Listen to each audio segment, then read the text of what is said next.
And we are live. How's everybody doing tonight? My name is Anthony Brian Logan, and you're watching and or listening to ABL Live. You could be anywhere in the whole wide world. We're almost anywhere. Yeah. You might still be under quarantine. Hopefully not under quarantine. I mean, it's summertime. People are wearing board shorts and flip-flops. You still shouldn't be under quarantine. You got all these protests and melees and riots and whatnot. They're not practicing any kind of social distancing, so you shouldn't be either. But that's a different story. We'll get to that in a little bit. Thank y'all for being here today. You could be a lot of different places, but you're right here with me, and I most certainly appreciate y'all for that. Please hit the like button if you're listening to me on YouTube. If you're not subscribed yet over on YouTube, go ahead, subscribe right now. And if you're listening to me on an audio streaming platform, whether it's Google Play, Apple, iTunes, Stitcher, Spotify, Anchor, whatever it is, do whatever you can over there. 5-star review, share, subscribe, whatever you can. It's a whole lot going on in the world. Of course, you have the death of George Floyd, 47-year-old black male in South Minneapolis, at the hands of the police. How did he actually die? I don't know the exact cause of death. I don't have the autopsy. Has been more performed yet? I'm not really sure, but we can just assume that the knee in the neck didn't help him. That's probably what did it. Now, I'm already seeing protests go violent. People are trying to compare these protests to the ones that are happening or the ones that have happened out there in, what was that, in Michigan over the lockdown. No comparison can be made, but we'll get to that, and we'll get to quite a few more things on tonight's episode of ABL Live. And again, I thank y'all for being here. Most certainly appreciate y'all. If you like what you're hearing so far, give me a like, give me a thumbs up, do all that good stuff for me. We'll talk about George Floyd, of course. We'll talk about the black mayor in Chicago sending the police to a black church. Democrat now.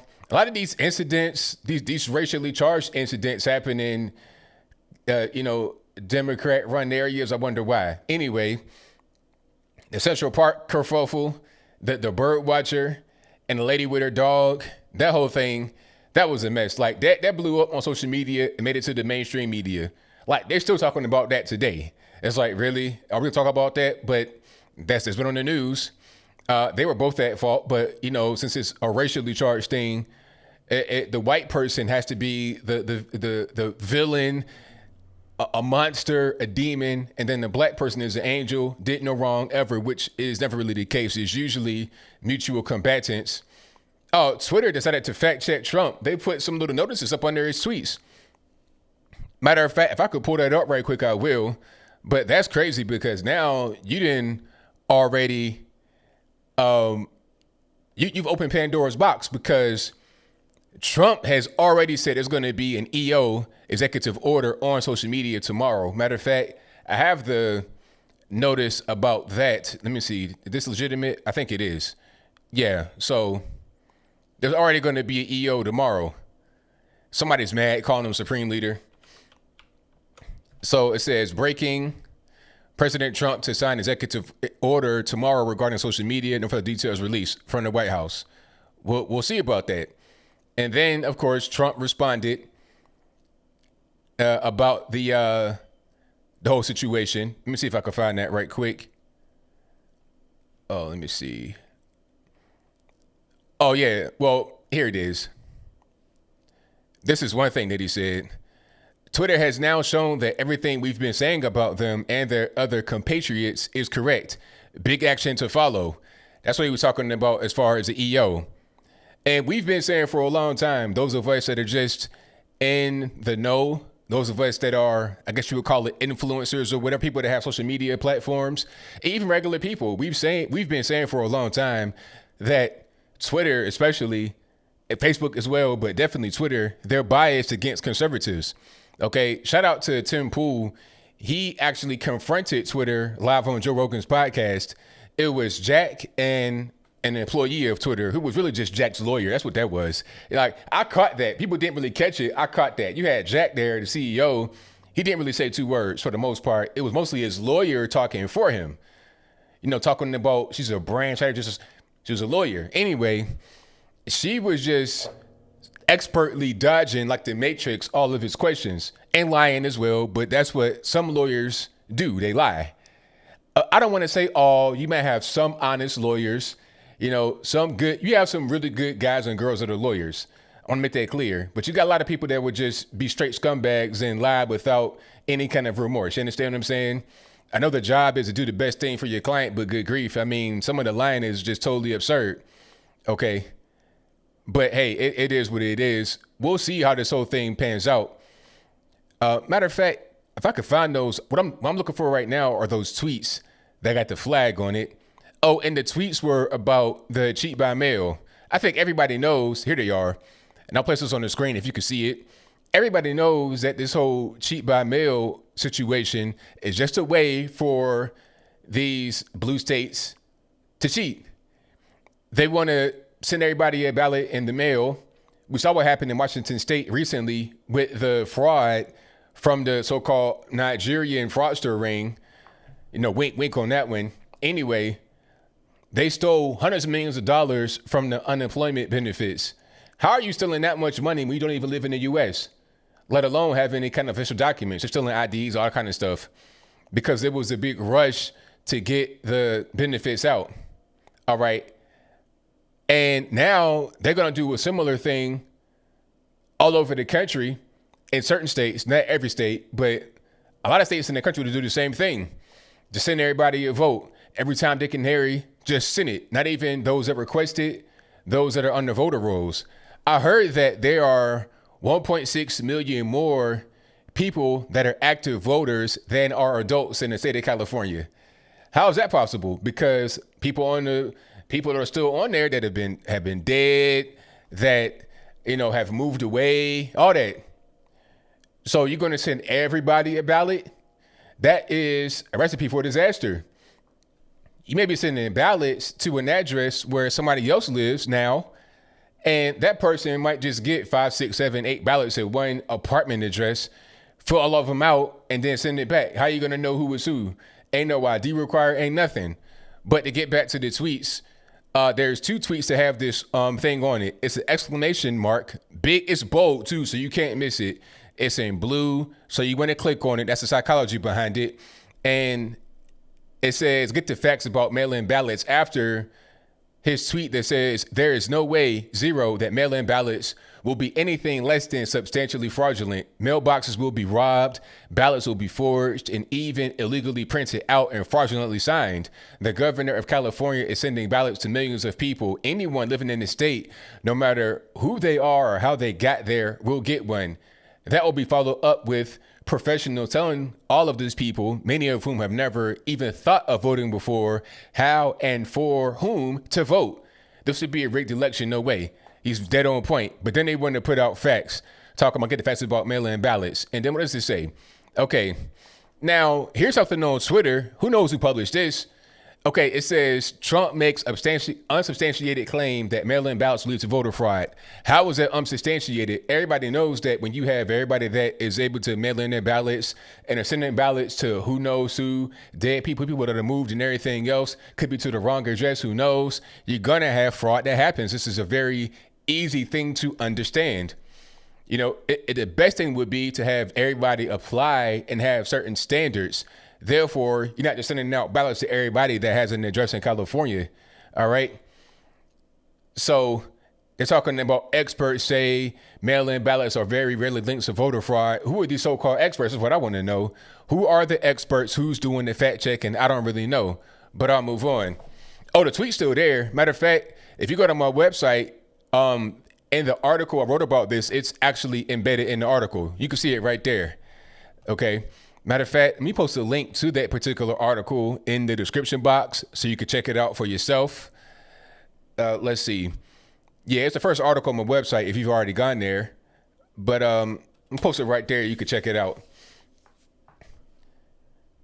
Let me see. Somebody said, did you hear about the 3 ballots a couple got in Pittsburgh? I did not hear about that, but I wouldn't be surprised. Shane says, not to mention Pennsylvania and New Jersey getting busted for fraud. Of course, they're getting busted for fraud, and we've not even made it to the general election. So imagine the level of fraud is going to happen in general, like the midterms and stuff like that. The fraud is going to be less because it's less of a turnout. But the general election for the president, oh my goodness, especially in some of these contentious states, Florida, man, please, if everything was vote by mail there, it'd be mayhem.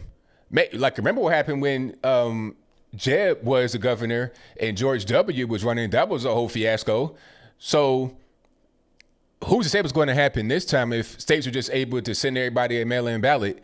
Those that might not even live in the state anymore, those that may have moved, those that may be dead or whatever. Okay, I get mail here from people that don't live here, people that have been gone for a long time. So who's to say I won't get a mail-in ballot for somebody that don't live here? If I lived in a place where that kind of thing was going on. Luckily, I don't live in a place like that where you're just going to send everybody a mail-in ballot just because. Okay.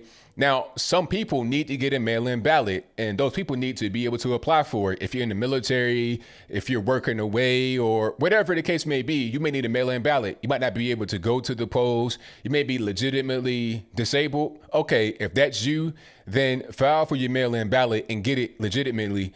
They want to just send everybody a ballot. It's crazy.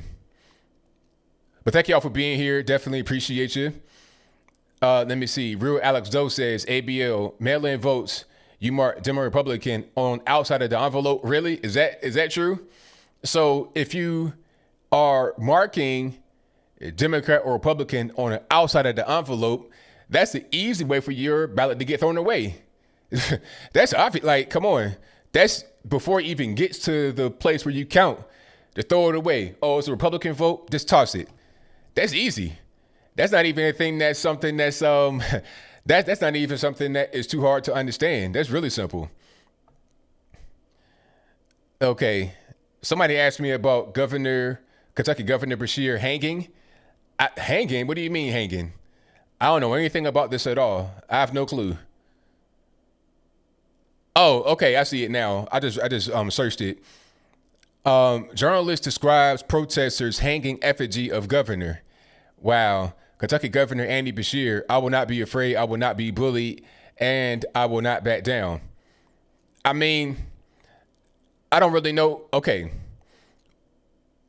Now, let me see. I guess they're protesting against the governor for the lockdown. Are they still under lockdown in Kentucky? I don't really know what's going on. Okay. Now, one thing I can say is that luckily this guy's not black, because then it would be a hate crime. Since he's white, it's just something that is kind of strange.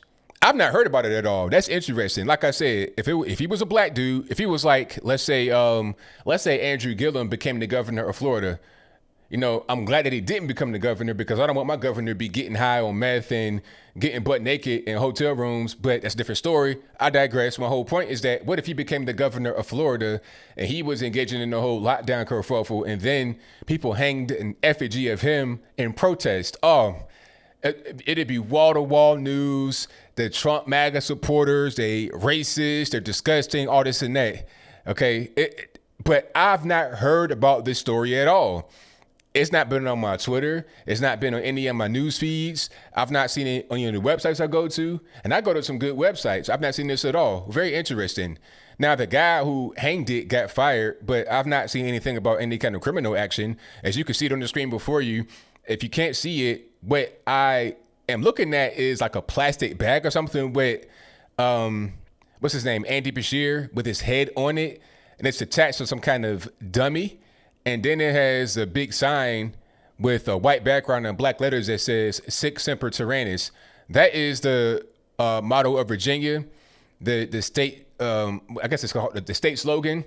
Thus I bring death to tyrants. I think that's what it means. Basically, we're going to kill tyrants, and they are calling Andy Beshear a tyrant. Now, I'm reading some of this little small article right here. It says, one of the protesters who participated in the hanging effigy of Governor Andy Beshear at an armed rally on the state capitol grounds has been fired. Neil Huffman Auto Group says it terminated unidentified employee after internal review. The Louisville auto dealer says it does not condone threats of violence in any form. The protester was identified by the Courier Journal as Terry Bush. They said, I guess it means as. His dismissal was confirmed by his wife, Patsy Bush, the newspaper reported. And Tuesday, Governor Andy Beshear said the group was trying to create fear and terror. That's pretty much it. Not a real big story for some reason. I wonder why. I think you all know why, so I don't need to say too much. Jericho Green, what's going on with you, boss? Welcome to the chat, man. Hey, if you guys ain't subscribed to Jericho Green, which you all should be already, go ahead and subscribe to Jericho Green right now on YouTube. One of the best channels out. Yeah, but that's interesting. I've not heard about this at all. Very interesting. And even on I'm going to CNN, it's like little blurbs about it. It's not any kind of think pieces or anything. I'm going to CNN, Cincinnati.com, the local news out there in Kentucky. I don't really see much. Interesting how that works, but it is what it is. Alrighty. Now, what else we got going on? Okay, we got to get into the meat and potatoes, I suppose. Let's talk about George Floyd right quick. Now, this story has really just blown up all over the place. It's sad. It's unfortunate that he passed away. May he rest in peace. The officer that did what he did, he probably would get some time in the penitentiary. I think it's an overreaction to what he did. You know, what he did was wrong. He'll go to jail, of course. Like anybody does a wrong thing like that, a criminal action, they'll go to jail. But people trying to say that it was like capital murder, death row. I don't think it's all of that, because according to the police and some witnesses, he was resisting. So when you're resisting, they have a right to be able to restrain you. Now, what he did was above and beyond what a restraint would call for. The other officers that were there were restraining him properly. They were just holding parts of his body down that would not obstruct his ability to breathe. Okay, they did not have their hands or anything like that on a part of the body that would cause him harm. They were holding his arms down and his legs down. That's not going to that won't stop you from breathing. Okay, but what the officer, I forget his name, Derek, I forget his last name, but that's in the article I wrote. That'll be on my website. This guy decided to put his knee on the man's neck, and he's not looking at him to make sure that he's okay medically. Because it's one thing to do your job and say, okay, we're going to restrain this guy. He's resisting. He's on drugs, whatever. I don't know if he was on drugs. People said that he was not resisting. I don't know if that's true or not. But let's just say he was, for argument's sake, that he was resisting. Now, you have the how can I say it? You have the responsibility to make sure you restrain him in an appropriate way, in a humane way. You got to monitor what's going on. If you see that he's struggling physically, his nose was bleeding at one point. It's like, why is your nose bleeding randomly like that? Obviously something's going on. And then he began to urinate on himself. So something is wrong. So in that situation, you need to be paying attention to see what's going on. You can't just, totally ignore his humanity like that. So for that reason, that's why he's going to go to jail, because he was neglectful. He did something that was inappropriate. He didn't do it right. And that's pretty much going to be the end of that. But I don't think that rioting and protesting is going to do anything. First of all, it just happened. All right. So it's not like he even went to trial yet or got a conviction or acquittal or anything like that. So the emotion is not needed and not even a thing that makes any sense. I could almost understand if he went to trial and beat it. They said not guilty. There was no kind of punishment at all. I could see that. I could understand it. I still wouldn't condone it, but I could understand it. But this just happened. People talking about, he got off. I mean, we have not gotten to the point where they got charged yet. Before somebody gets charged, they got to develop a case, get evidence and the whole thing, arrest them, charge them, do that. It ain't necessarily going to be a thing that happens so quickly like that. Because what he did may have been in protocol, but what he did was improper. Therefore, they're going to, what's the word, kids? And adults, of course, out there. They have to investigate. Trump said he's going to send the FBI to investigate. So once the federals are on his back, you're talking about, a really high level thing. And if they get involved, it becomes some kind of federal crime. They have a 98% conviction rate. So wait for that to happen. Wait for that to play out. And then you'll get justice. But trying to just tear up your neighborhood. And then that's what I think about this. Why are you tearing up your own neighborhood? Okay, if you're upset that this person killed your friend, your loved one, or what have you, it does not make sense to tear up your own neighborhood and protest. Okay, so this happened. What's your response? Rather than just putting the pressure on the police department to make something happen, to get an arrest, to petition the government to get an arrest, make it be a federal hate crime or something like that, rather than going about it in an appropriate way, want to tear up your neighborhood for what? Why? It doesn't make any sense. Justice should be served, but let's do it the right way. Like I said in my video, in my neighborhood where I lived at, and I knew them too, because the Chinese man that died, I talked about my other video, I knew them. They had a Chinese restaurant right in my neighborhood. I would go there all the time, every week. You know, I would call them, and I would call them so much, they would know my voice and know my order. Okay, so I knew them. People that, you know, that was his family, I knew them. This man was in his van, the Chinese granddad in Chesapeake, Virginia. This is 2017. He was in his van playing Pokemon Go with his grandkids. It was at night, and he was in the rec center parking lot. Now, apparently, he might have been trespassed, and he shouldn't have been right there at that particular time of night or whatever. So an armed security guard approaches him. Now, he's trying to say things to the grandfather like, we need you to leave or whatever. But the granddad, number one, has his windows up. You can't really hear him that well. And he does not speak any English. He's straight from China. Okay, his family members brought him over. They speak some English. And then the grandkids, they speak perfect English and probably Chinese as well. So they're able to translate or whatever. He does not speak any English. So there's a communication problem. He begins to drive forward, and the officer shoots straight through the window, kills him. Okay. Now, rather than doing any kind of, you know, tearing up the neighborhood, burning stuff down, they had every person that came from China in Virginia, basically, every day, suit, tie. They had suits, lawyers, money, a spokesperson. They had everything set up, lined up right. And as a result, they got like 33 years in the penitentiary. Okay, because they didn't let up. They did everything the proper way, rather than burning and looting and shooting. It don't make no sense to do that. Do things the right way, you get the justice that you deserve. So I think that there should be justice, but let's do it in a civilized way. So then we won't have any kind of obstructions or anybody else that gets hemmed up in a bad situation due to the emotional outrage. All right, it's simple as that. Oh, and the virus, yeah, people are tense because of the virus. They're really tense. And you're starting to see that now. And I called this as soon as they said, you know, we're going to have the shutdown last for a long time. I'm like, look, we need to just stop this shutdown because you're going to have a lot of civil unrest. People aren't going to want to be shut down and told what to do, all this, that, and the third. They don't want to have that be the case. So you got to just let these lockdowns end to let everybody get back to normal life and not be such in a bad situation. Yeah. Well, Cut KD, he wasn't on the road. He was in the parking lot. Like he wasn't out on the road, like, you know, on a regular road.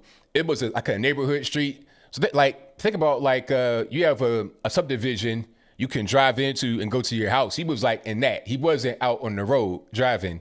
You understand what I'm saying? But nah, he didn't speak any English. So it was miscommunication. And as a result, he got shot by the security guard.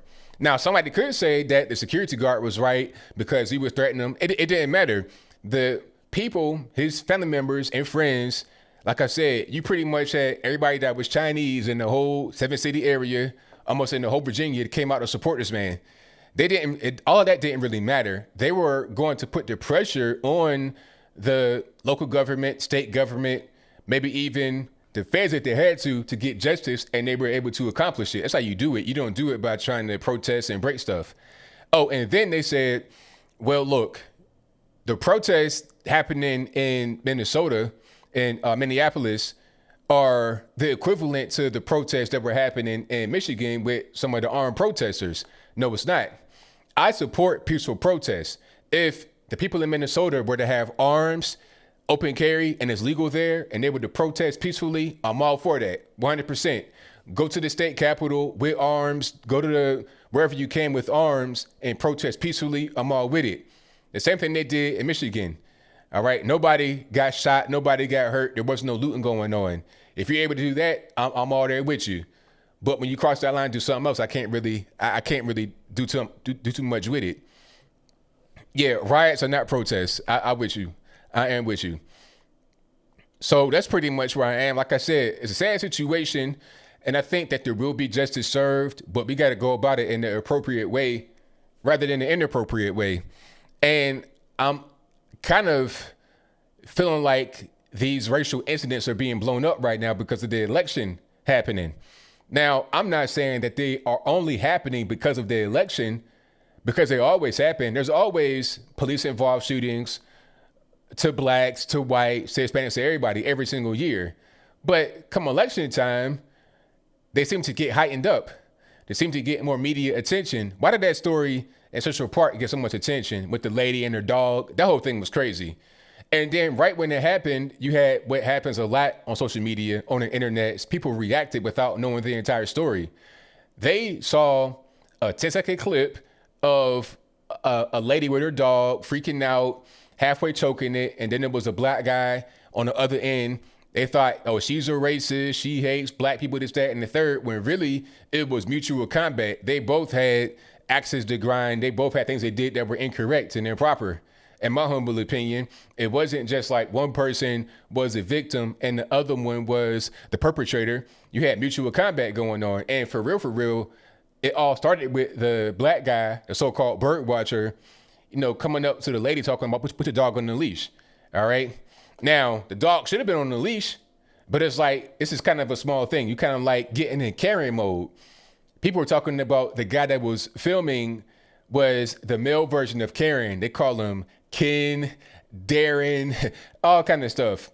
He was doing things that were not necessary to her and vice versa.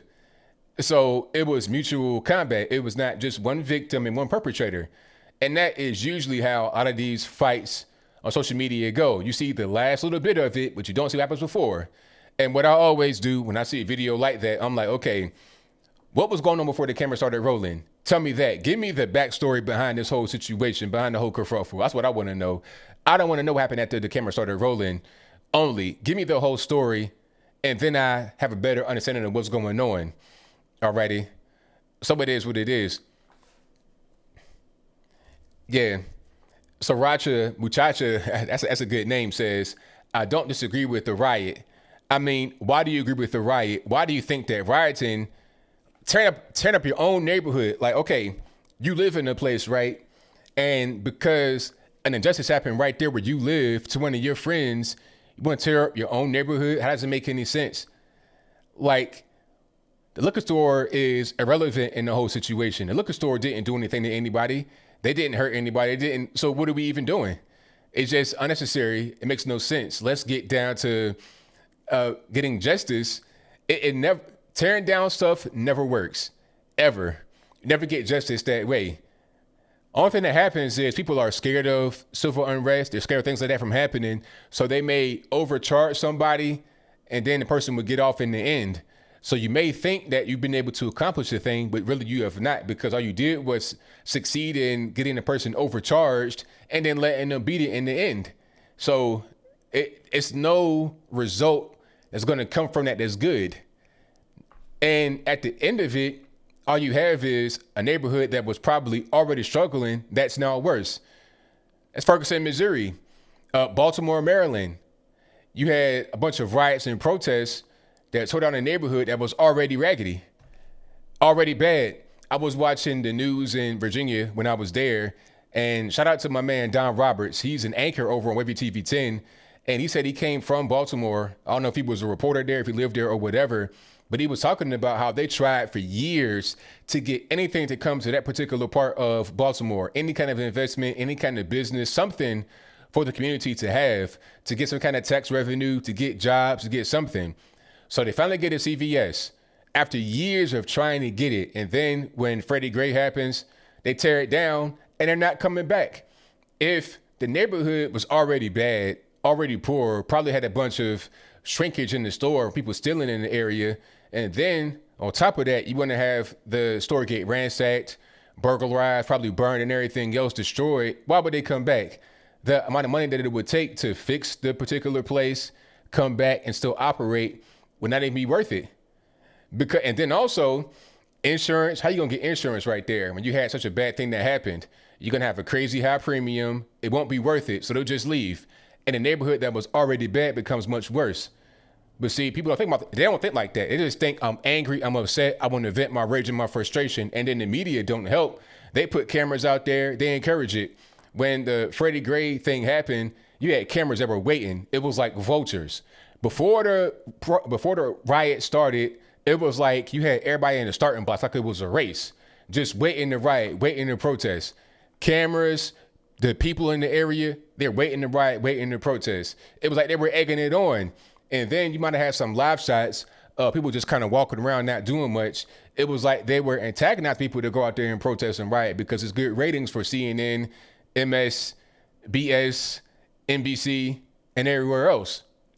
So it's all part of the game, in my humble opinion. And of course, we got the election coming up. So people are trying to capitalize on it. Joe Biden and everybody else. You know, it is what it is. So that's pretty much what's on my mind, you know. And I kind of have had that right here on my chest. I wanted to get it off, for sure. Yeah, I remember hands up, don't shoot, all that stuff. Yeah. Now, the Hong Kong rioters is a whole different story. Because you're talking about a country or a place that is not allowed to, you know, have autonomy. And that's a whole different situation. Because they're trying to become sovereign away from a different government. That's like an invading force coming into your country. It'd be like, you know, if we are Americans, right? And you have the Germans come over here talking about, okay, you guys are going to speak German, Guten Tag, all that good stuff. It's like, no, you're not going to do that. And then you have violent riots as a result of that. Okay, we had that happen here, 1776, the American Revolution. You already know what it is. I know about that, of course. But to tear up your own neighborhood because of a guy that got hurt when you could easily just go through the court process and get it fixed, to me, doesn't make any sense. What are you going to accomplish? What's the end game of tearing down the CVS? How is that going to make anything better? The Hong Kongers are resisting what they see as a foreign government from encroaching upon their sovereignty. It was the same thing here with the American Revolution. They were trying to fight for sovereignty from an oppressive force, an oppressive external force. That ain't the same thing here. Now, is the goal to have no more police? If that's the case, then how does it make any sense?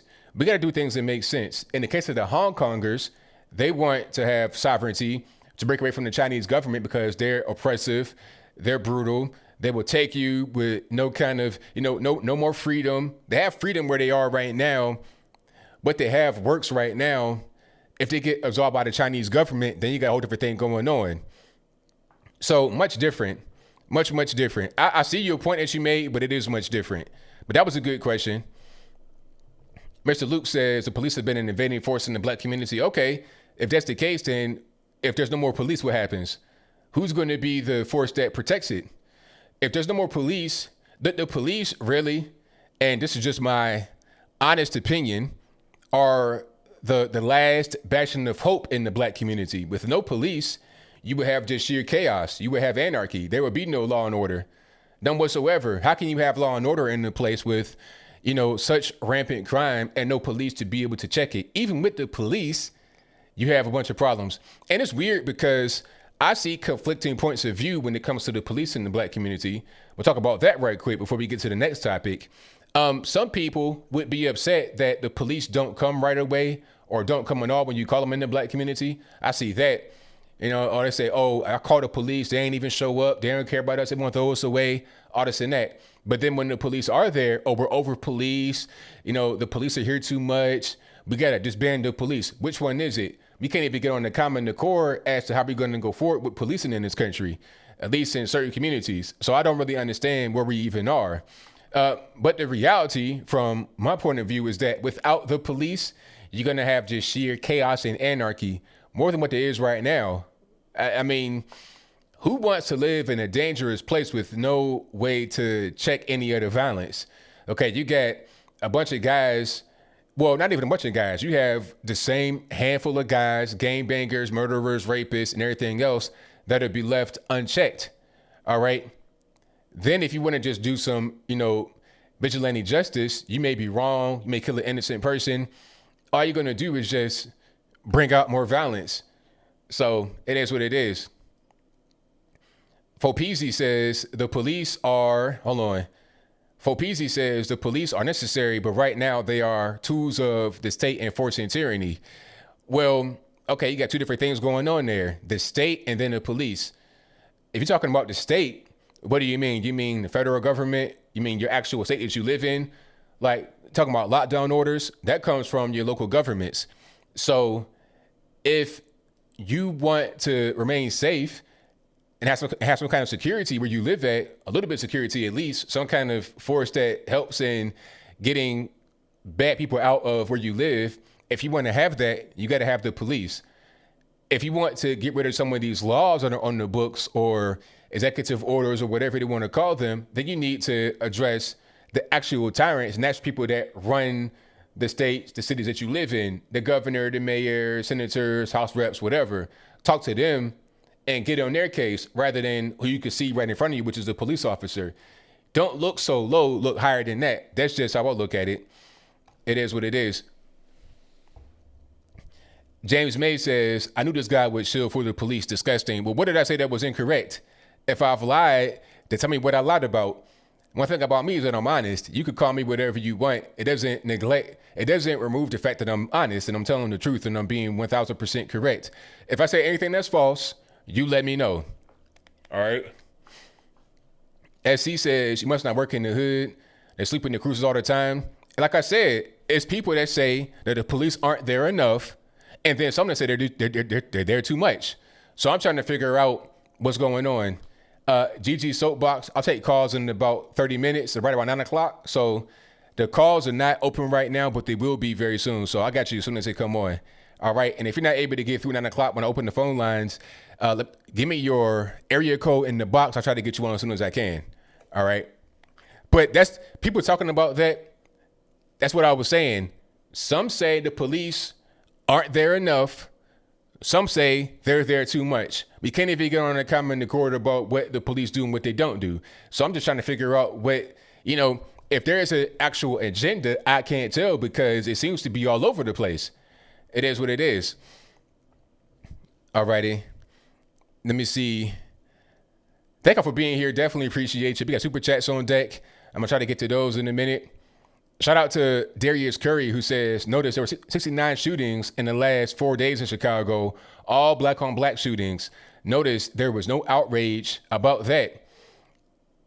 LeBum James, Donna Lamone, Black Lives Matter, Al Sharptongue, where they at? Exactly. That's what I'm saying. And thank you for that donation, man. Definitely appreciate you. You're right on point. This is what I'm talking about. You got people that get shot, killed every single day. Black folks now every single day. Who cares? All right. New York, you had 4 rappers in New York. Well, New York rappers. One guy got killed in L.A., but 4 rappers in New York that died within the course of 3 months. You had Pop Smoke, King Shooter, Nick Blicky, and KJ Baller. 4 rappers that died within 3 months, all from New York. Now, one guy, I think, King Shooter was alcoholic or something. He died from cirrhosis of the liver. They said he might have had the virus, but I think he was alcoholic. But everybody else was shot and killed by their own people. Does anybody care about that? Do I see a CNN story about that? It's not really a big deal. Like, who cares, right?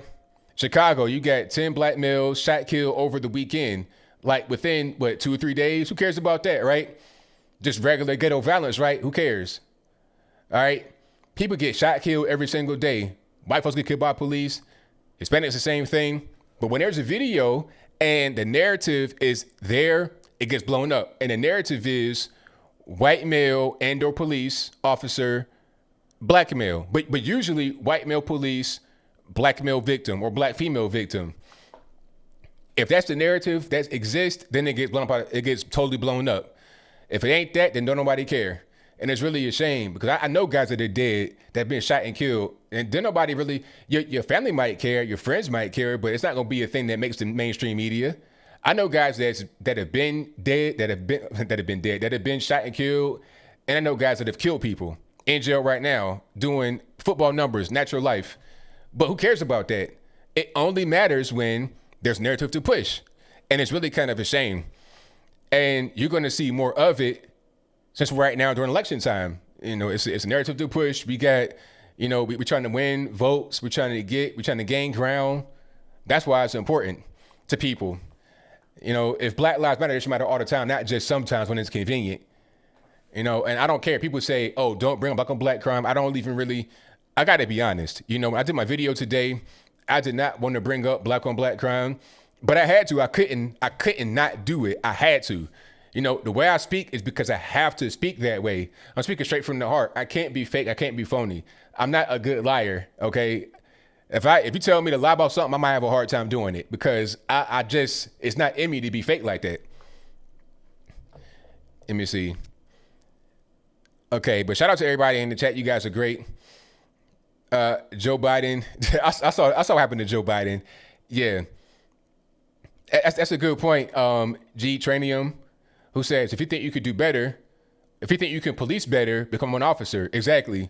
If you think you could do better, if the police are so bad, they suck, they don't know what they're doing, you become an officer. Matter of fact, don't even just jump out the window like that. Do a ride along. Just a ride along, and you can see what they go through every day. The domestic violence disputes, the drug overdoses, people that get shot, injured, and you got to come on the scene, and you got somebody with their eye hanging out of their head because they've been shot, or car accidents. I know one guy that told me he was a tow truck driver, or is a tow truck driver, and he told me that somebody had got into a motorcycle wreck, and they were decapitated. When they crashed, the helmet was on, their head still, when the head was off their body, rolling down the road. And you got to see that every day. And then see how you handle it. You know, everybody want to criticize people, but they don't want to actually do what they do. So it is what it is. Alrighty. Thank you to Christopher Baker. Hopefully I didn't say that wrong, who says we need the police to be more accountable and to solve the reason why men get arrested more than anyone by far. What you mean? Men as in like the male species or black men? Well, I mean, men get arrested more than women because men are going to be more violent than women. Men are going to take more risks than women. That's just a fact. Now, as far as black men commit more crimes than anybody else as a per capita basis. That's just a fact. So if you have less police interactions, you have less arrests. That's just what it is. But thank you for that, man. Definitely appreciate it. Shout out to His Gaze Incorporated, who says, you're right, Darius. Let's address it. Exactly. Shout out to my man, Darius Curry, for that super chat earlier. And shout out to Shiva Vareen, who says, this wasn't racism, in my humble opinion, and it kills the argument, even though it's easier to be less humane towards someone not your race. This is the state gatekeepers versus the people. Ironically, we fund the police force. I think it was a guy that did not recognize humanity of a person. It is what it is. That's all. Shout out to His Gaze, who says, ABL, my network for daily news and premium commentary. I've still been saying that this same type of outrage must start occurring when it comes to black on black crime and gang violence. Bless you, fam. Hey, thank you for that, man. Definitely appreciate you. That's all I'm saying.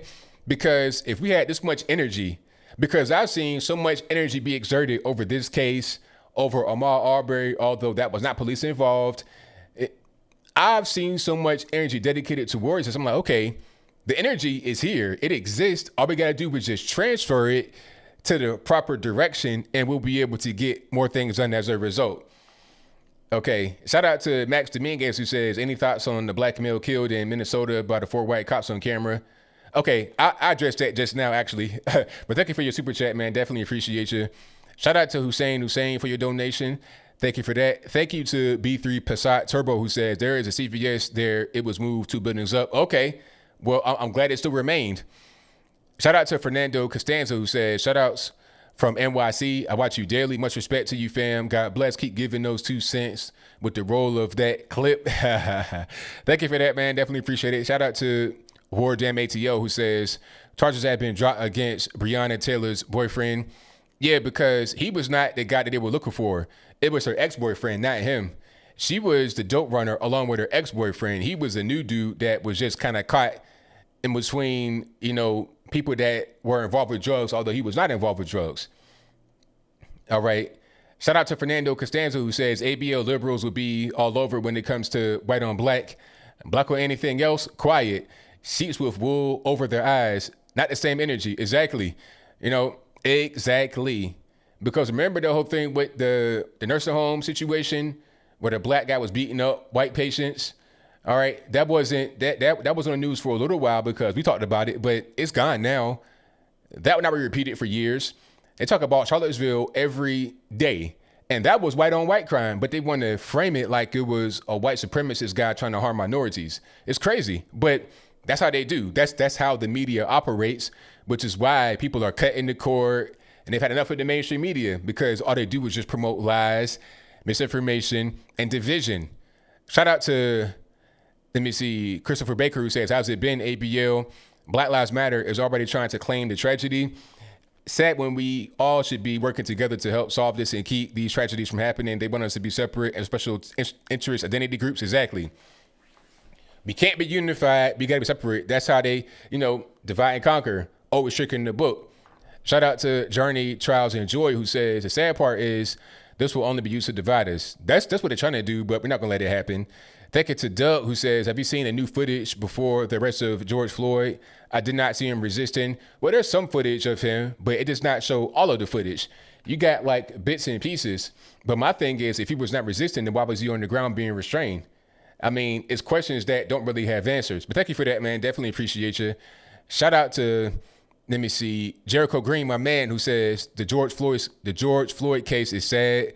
Actual police brutality is so rare that it makes a state jealous. Where are all these celebs on a regular day in one of these shooting ranges known as the hood? Very, very good question. They're not anywhere to be found because the hood stuff, the hood violence don't really matter. That's not really important. You might got 20, 30, 50 people that get shot over a weekend, 10 of them die. Not a real problem. In one city, mind you, not really a big deal. There was a story a while back, probably about 3-4 years ago, of an entire family that got killed. You're talking about mom, dad, kids, a baby, an unborn baby. 6 people total got killed. Everybody black, shooters black, don't nobody care.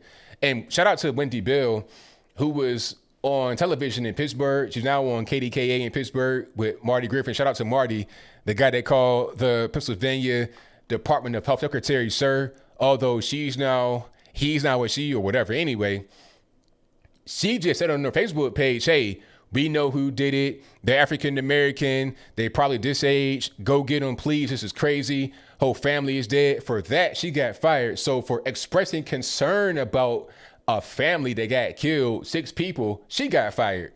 But when it's the other way around, everybody expresses concern and it's not a problem. Everybody's praised. It's weird how that happens.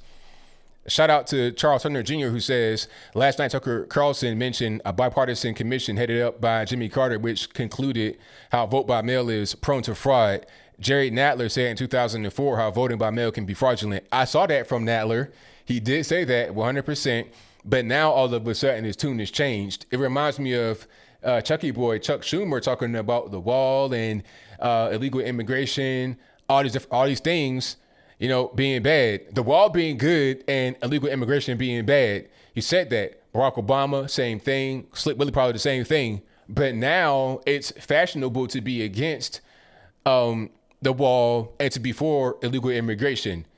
But he was different just 5-6 years ago. What happened? It's the same thing. People that love Trump, that went to his parties, that hung up with him and Melania, they were best of friends. He's the same guy, but becomes a Republican president. Now it's a problem. That's how they operate. But thank you for that, man. Definitely appreciate you. Shout out to Charles Turner Jr., who says, I love it when liberals claim that private companies can do what they want, which they usually do only when it benefits them. Exactly. Bake that cake. Okay. We're queer. We here, bake a cake, or we're going to sue you into bankruptcy.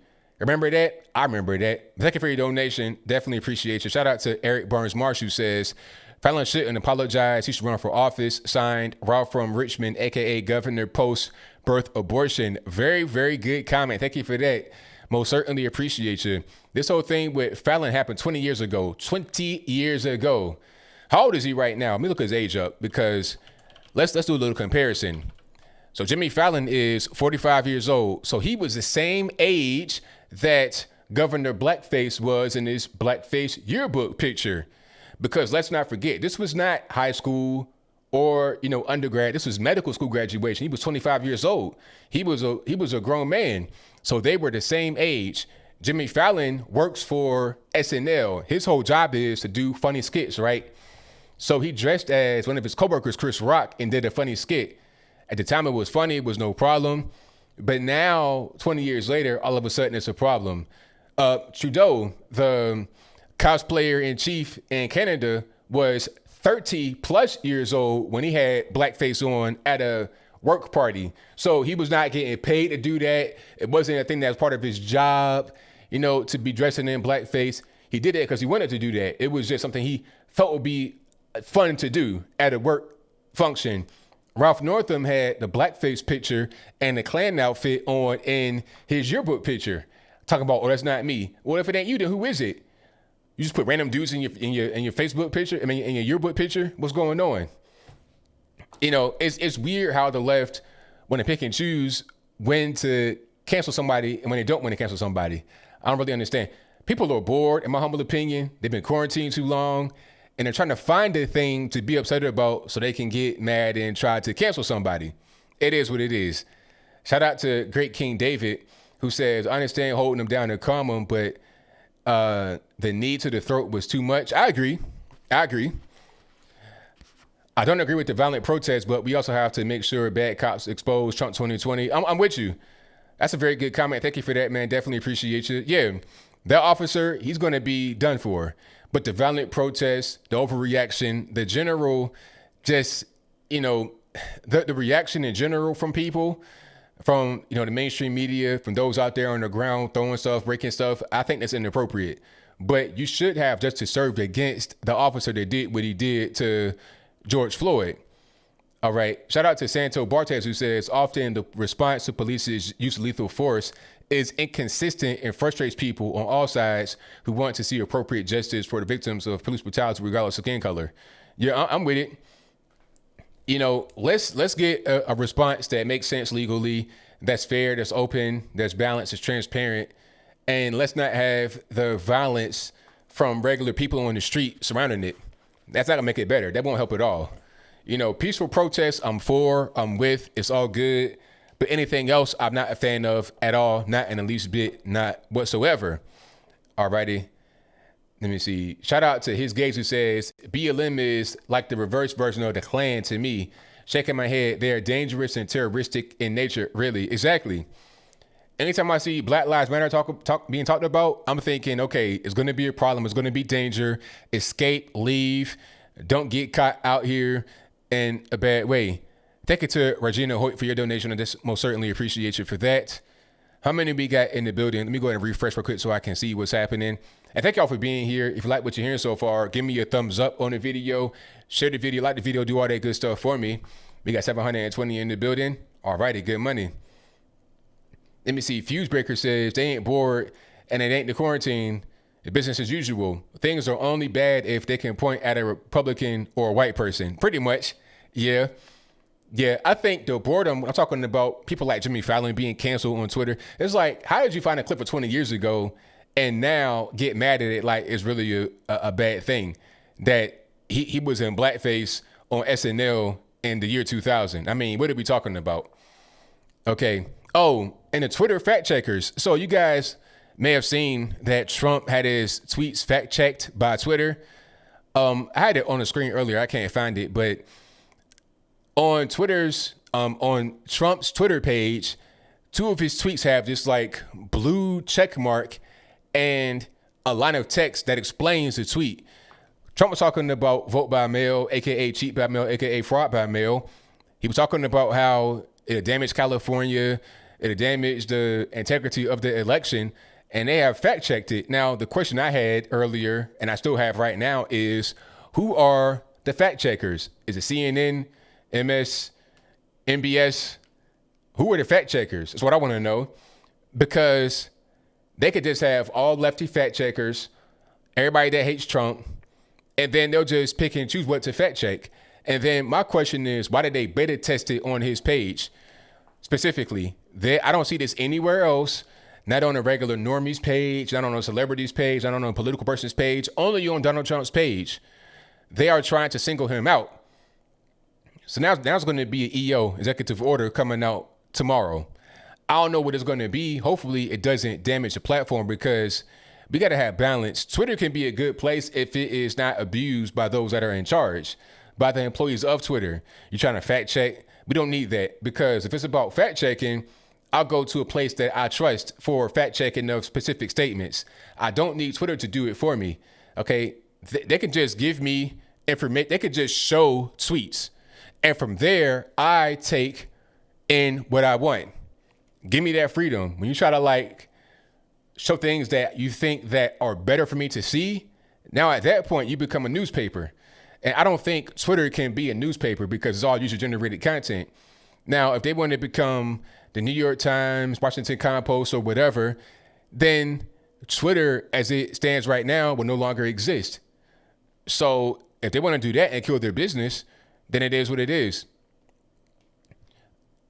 So I don't think that might not be a good plan for them to actually go through at all. Oh, is that what it is, Linda? Washington Post and CNN? That's crazy. But I'm not surprised, not in the least bit, because they're not going to have anybody. They're not going to have any right-winged fact checkers, and they won't have Breitbart, Daily Caller, me, OAN, Next News Network. There's a lot of places that are very good at what they do, that go through a lot of different vetting processes. They're professional, they're on point. They won't talk to them. They won't contact them.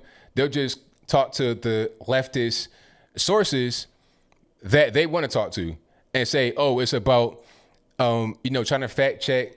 We're trying to uphold the integrity of the site. Really, it's about just trying to push a narrative that you want to push from your own personal point of view. Shout out to my man, Charles Hunter Jr., who says fact checkers like PolitiFact, Snopes, etc. are left wing. Liz Wheeler recently roasted PolitiFact after they accused her of lying when she did not. Exactly. I think the worst one is Snopes. They're terrible. Snopes will say a thing. Okay, I got to phrase it right. Snopes will fact check a thing that benefits conservatives and in an attempt to try to find it false when it's actually true. But when they say it's true, they won't give it full credit. They'll try to say true, but it has caveats. We got to explain. So then they want to editorialize. I don't need all that. Just tell me if it's true or false. When you try to editorialize or try to downplay the true or false, at that point, I know you're just trying to, not really say the truth. You're trying to direct me in a way that's away from it being true or false and to your particular viewpoint as a website. I don't need that from a fact checker. Shout out to my man Nippon, who says the policeman went too far, but that's not an excuse to take a knee. Okay. Shout out to you, man. Thank you for the donation. Exactly, Silky Boxer. Silky Boxer says Twitter is all opinion to sell products. Can't fact check everyone. You cannot fact check everyone because, like I was saying, shout out to his gays. Nippon take a knee. Shout out to you for that. But anyway, as I was saying, Twitter cannot fact check everybody because there could be an egg avatar talking about peanut butter and jelly sucks. It costs $1 million in the store right now. Get it before it runs out. Are they going to fact check that? This person has no avatar, no name. His name is fake user. He has 2 tweets. Are you going to fact check that? You're going to fact check certain people. You're going to target certain people. You have to because you can't do it any other way. I would presume that the fact checking would be for those that have blue checks beside their name, but not for everybody else. And you're going to enforce these things on conservatives more than anybody else. Shout out to my man Tim Pool. Tim Pool was on Joe Rogan's podcast and spoke to, not really Jack, because Jack was there, CEO of Twitter. He spoke more to the lawyer that was right beside him. But anyway, he was saying that, look, 22 or 21 of the 24, 23 people that you flagged for a particular thing or removed from your website are all conservative. So if it's about being balanced, not about being left versus right, then why are all the people that you punish on one particular side of the aisle, they're all on the right? She wanted to duck and dodge a question, but that's a legitimate question. And if that is the case, or if that was the case, about a year and a half ago, 2 years ago, it would be the same thing right now if they go forward with this whole fact checking kerfuffle. Now you're going to see an EO come out tomorrow from the White House, and that'd be interesting to see what's going to happen. Very interesting. Shout out to Joyce Redland, who says Twitter getting slammed for political censorship. Parler.com gaining a lot more people. It's not censored, so if someone's not tolerant of other people's opinions, not the place to go. Your channel is great. Hey, thank you for that. I definitely appreciate you for sure. Now, the only issue with alternative media platforms is that it's hard to go there when it's not organic and when it's not everybody's going to be on there, because what you don't want is an echo chamber. Because if you're saying the same thing to everybody that's already on the same page with you, you're not going to actually get anything accomplished. Because if I'm not over on the right as of yet, and I have to be convinced, then I'm not going to be on Parler. I'm still going to be on Twitter. So you have to be able to reach people that aren't reached yet. You can't necessarily preach to the choir all the time. You got to be able to get new people. That's how you grow. When you over on Parler or on a kind of, a lesser known platform, not very popular, you're not going to get traction. You can't grow like that, basically. At that point, just use a website, and then you'll be able to get beyond certain things. That's what I do. I got my website set up. By the way, AnthonyBlogan.com, shameless plug, AnthonyBlogan.com. I use the website to say things I can't say on Twitter or on my YouTube page or on Facebook, because it's my website. I own it. It's my name, my server. It's mine. You can't take it from me. Now, I have seen domain names get taken away. That's a whole different story. People get in their domain name stripped. They can't get hosting. That's crazy. But that's a whole different story. So I digress. Thank you to Robin Neely for your donation. I appreciate you. And thank you to Jonestown Autopsy, who says you won't find a video of a cop stepping in and stopping another cop of the brutality. They'd like to join in as Rodney King. I mean, Rodney King, that was a whole different story. He was high on PCP. But anyway, you may see a video of that, but you're not going to see it on TV because there's a narrative to push. Okay, it's a narrative to push. And like, you're not going to see a white person get killed by the cops, although it does happen. You won't see things that do happen that don't fit the narrative. You're only going to see what they want you to see. That's how that works. Okay. Like I said, the whole thing with the black guy beating up white nursing home patients, was that on the mainstream media? Was that really a topic? It only got a little bit of traction because we demanded to get a little bit of traction. But regular everyday things don't get attention at all. That's why you don't see it. But thank you for your donation. I most certainly appreciate you. Let's get to the calls, shall we? The number to call is 434-658-1220. Again, 434-658-1220. If you want to get in through Skype, there is an email for that in the description box below. My website down there, everything is down in the box below if you want to go ahead and get up on it. So let me go ahead and try to get my settings proper, and then we get rocking and rolling. Alrighty, let's do this. Turn my speakers, my microphone. Nippin, what's happening? Can you hear me? Hold on 1 second. Let me get everything together. All right, 1 second. And can you hear me now? All right, man, what's going on? Yeah, we are kind of coming out of lockdown here in the UK. Hold on, before you go on, I got noise in the background. Oh, sorry. Yeah, it was me watching a YouTube video on my phone. Alrighty, but what's going on? So yeah, we are almost on phase 2 to go out of the lockdown here in the UK. So when's the actual end date for the lockdown? We don't know. The quote-unquote curve has to go slightly lower for that to happen. So is it trending down right now, or is it still kind of high? It's going down. It's going down. Okay. But they want to push the narrative that so many people are refusing to social distance, which a lot of people are doing. But they just want to make it look bad so that they can keep us in lockdown. Look, I'm not staying in lockdown forever. You can't make me do that. No, I hear you 100%. Because at a certain point, you got to be able to leave your house. You got to be able to work. You got to be able to live your life. You can't just be locked up in your house forever. You do not commit a crime. You should not be locked up. Exactly. You don't commit a crime, you shouldn't do the time. That's right. So yeah, this actually, although it's my own house, and yeah, it just feels like I'm in jail. I'm in prison. Right. No, I feel you. Like Boris Johnson is my warden, and I'm the prisoner. You get what that? Right. You get that. But yeah, no, this isn't.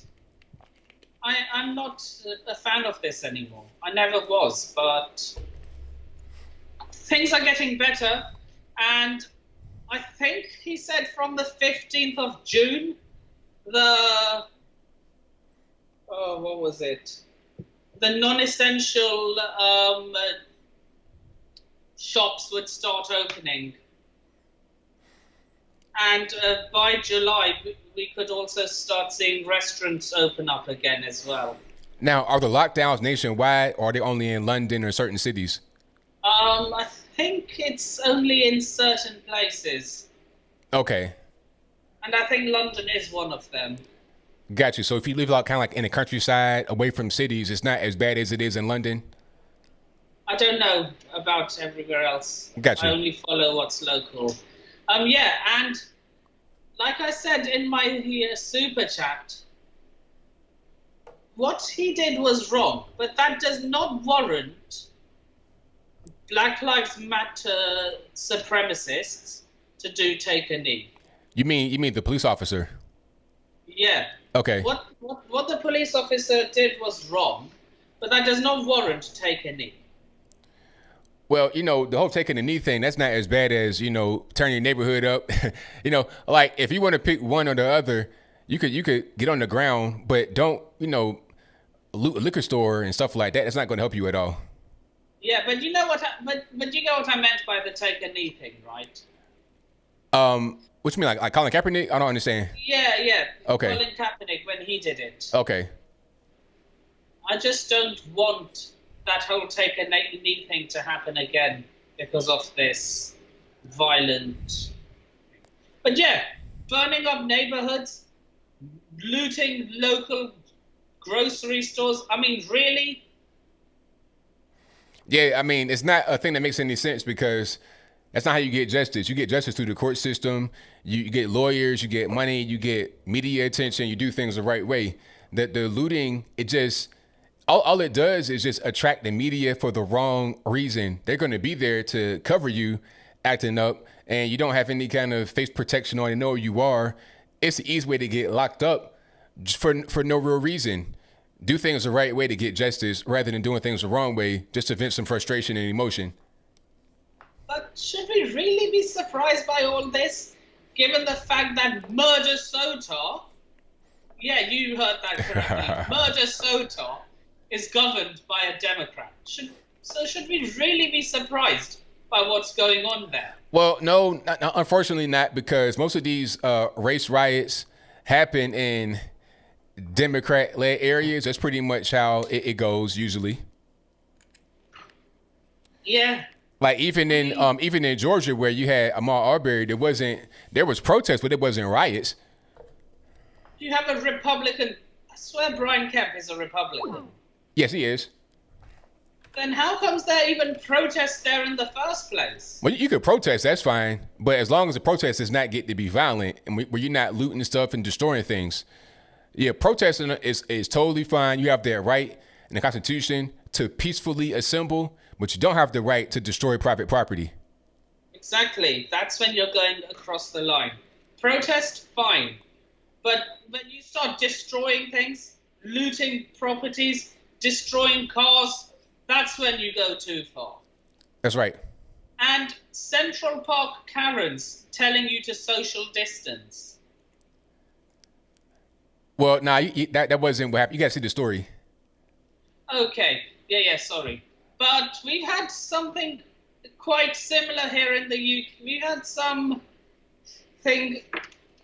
some social justice warriors in the UK start a Boo Boris Tuesday. I saw that. What is that all about? Can you explain that for me, please? Basically, every Tuesday, a bunch of social justice warriors go into their balconies, into their driveways, and boo and say, "Ooh, boo Boris."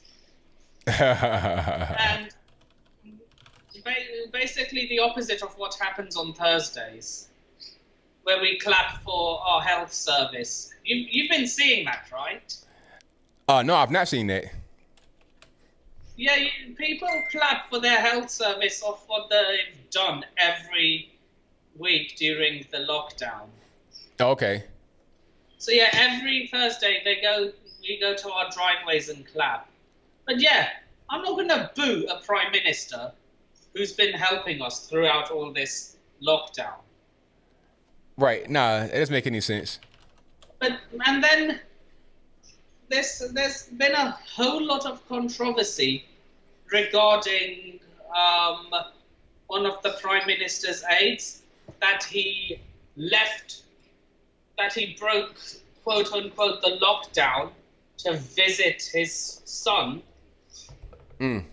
about 270 miles from where he lives. Oh, okay. But it was within the government guidelines.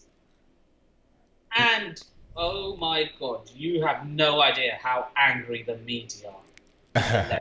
So they're mad at him for following the rules? Yeah, I mean, like, you shouldn't leave your home, but there is a loophole unless it's unless you have to go and visit your son. I mean, you're not allowed to visit your son anymore? Really? You're not allowed to visit your children? Yeah, that's pretty crazy, but that's what happens when you allow the state to pretty much do whatever when they have so much control. And that's part of the reason why I'm not a fan of this whole lockdown thing, is because the government gets so much control that they do whatever they want, and the people have less and less rights as a result of that. So yeah, I don't blame him for making the trip. I just don't. And what a lot of leftists are staying quiet about is that, and he did follow the social distancing rules as well. What the left and the media didn't report on is like a bunch of Labour Party MPs. That's the Democrats it's our equivalent of the Democratic Party. They left their house to go to like a mass funeral. Like, it was not a mass grave, like a mass funeral, like 100 people. Right. A big funeral. A big funeral with no social distancing. Wow. And the media didn't say a thing. He went by himself to visit his son, and he followed social distancing. Oh my God, the media were on top of him. They literally wanted to end his career.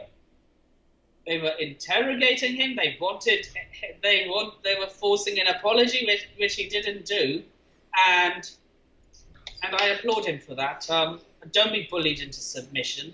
That's right. But hey, I got a lot of calls on. I'm trying to get to a few more, man. Thank you for the call as always. Definitely appreciate you. It was nice catching up with you, ABL. No doubt, man. Thank you for the call as always. I'll see you next time. Yeah, I shall speak to you on Sunday. Yes, Saturday. Sorry, Saturday your time, Sunday my time. You got it, boss. Yeah, I'll speak to you then.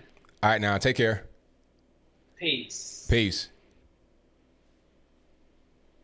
All right, great call from my man Nippin. And you guys know the drill. The number to call is 434-658-1220. Let's get to the next call. Let's go 501. You're on the line. Who am I speaking to? Hey, this is Blake in Arkansas. All righty, Blake. What's going on? Oh, your show, man. I know it's probably been beat to death by now, but I had a few odd perspectives that I wanted to entertain on your show this evening regarding the Floyd case. When I watched your video that you made this afternoon, you mentioned that there were witnesses and police saying that he was resisting arrest. I haven't seen any witnesses say that. I haven't even seen the police say that. But I did see a video of the man on the sidewalk sitting down. He looked calm. He was already handcuffed, and they were taking him around the back of the police SUV there.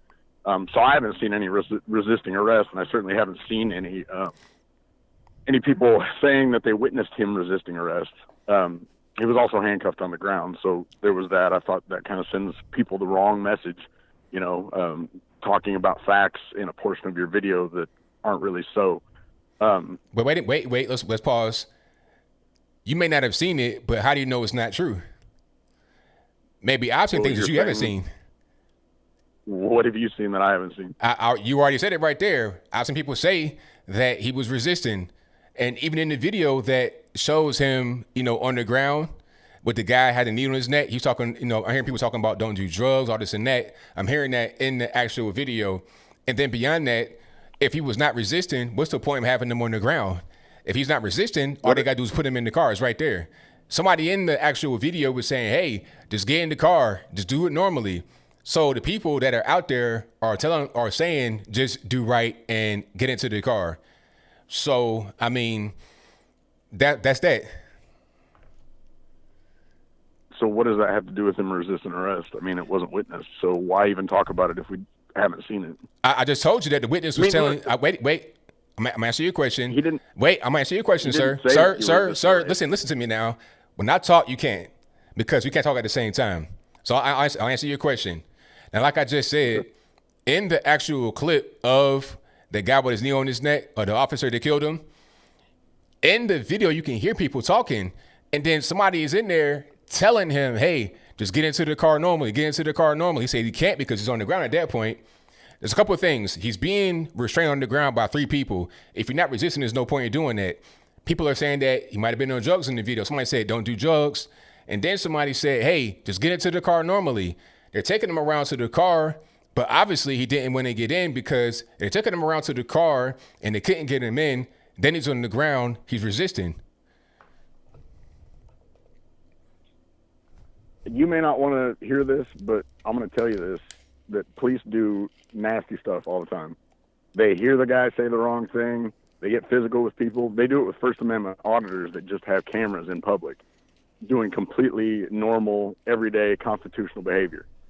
When cops can't enforce their will on people and people don't listen to them, they're unlawful orders, they're ridiculous commands, cops get an attitude, and cops do all sorts of things that maybe you don't want to admit. Maybe a lot of people don't want to admit, and I can understand that. Law enforcement is a bastion of society, or we think that it is, and you don't want to question things like that. You don't want to question wars that people died in. You don't want to do these things. Cops are dirty. They're human beings. They do things all the time. Now, this guy had handcuffs on before the incident, and he had handcuffs on while he was on the ground. How much can you resist, even if you have handcuffs on? This guy, what did he do? Jump up in the air 5 feet and do a Liu Kang spinning wheel kick or something like that? It doesn't justify holding your knee on somebody's neck. So I'm asking you a question. If he was not resisting, what's the point of being on the ground? Why? Like you said, they already had him. They were walking with him. Everything was fine. He was standing up. Everything was good. So why did it go from that to being on the ground, being detained by 3 people, being held on the ground by 3 people? Why did that happen? I don't know. Maybe he said the wrong thing. Maybe he tried to turn around and talk to somebody. Maybe they were talking shit to him. Maybe they hold on. You can't cuss. You can't cuss on the show. Sorry. That's all good. Maybe they, because the police officer out front, that Tao officer that was standing there facing the crowd, he was the one that said something about don't do drugs. He was the one. Now it doesn't matter if the guy's on drugs or not. He was perfectly calm on the sidewalk. Mm-hmm. He wasn't freaking out, and he was lucid and clear in his pleadings while he was on the ground. Now that's not indicative to me of anybody that's on PCP or meth or crack or anything like that. Nothing that you would associate with being on drugs visually, viscerally. I mean, I don't.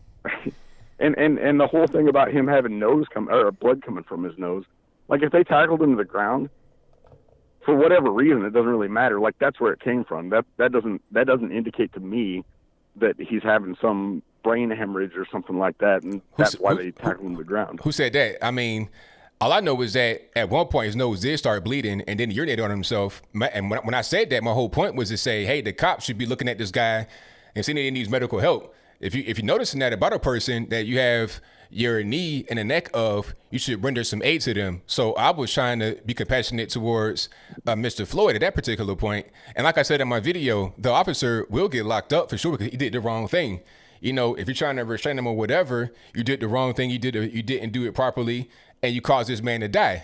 So you should go to jail for that. So I'm not really sure what the argument is about, honestly.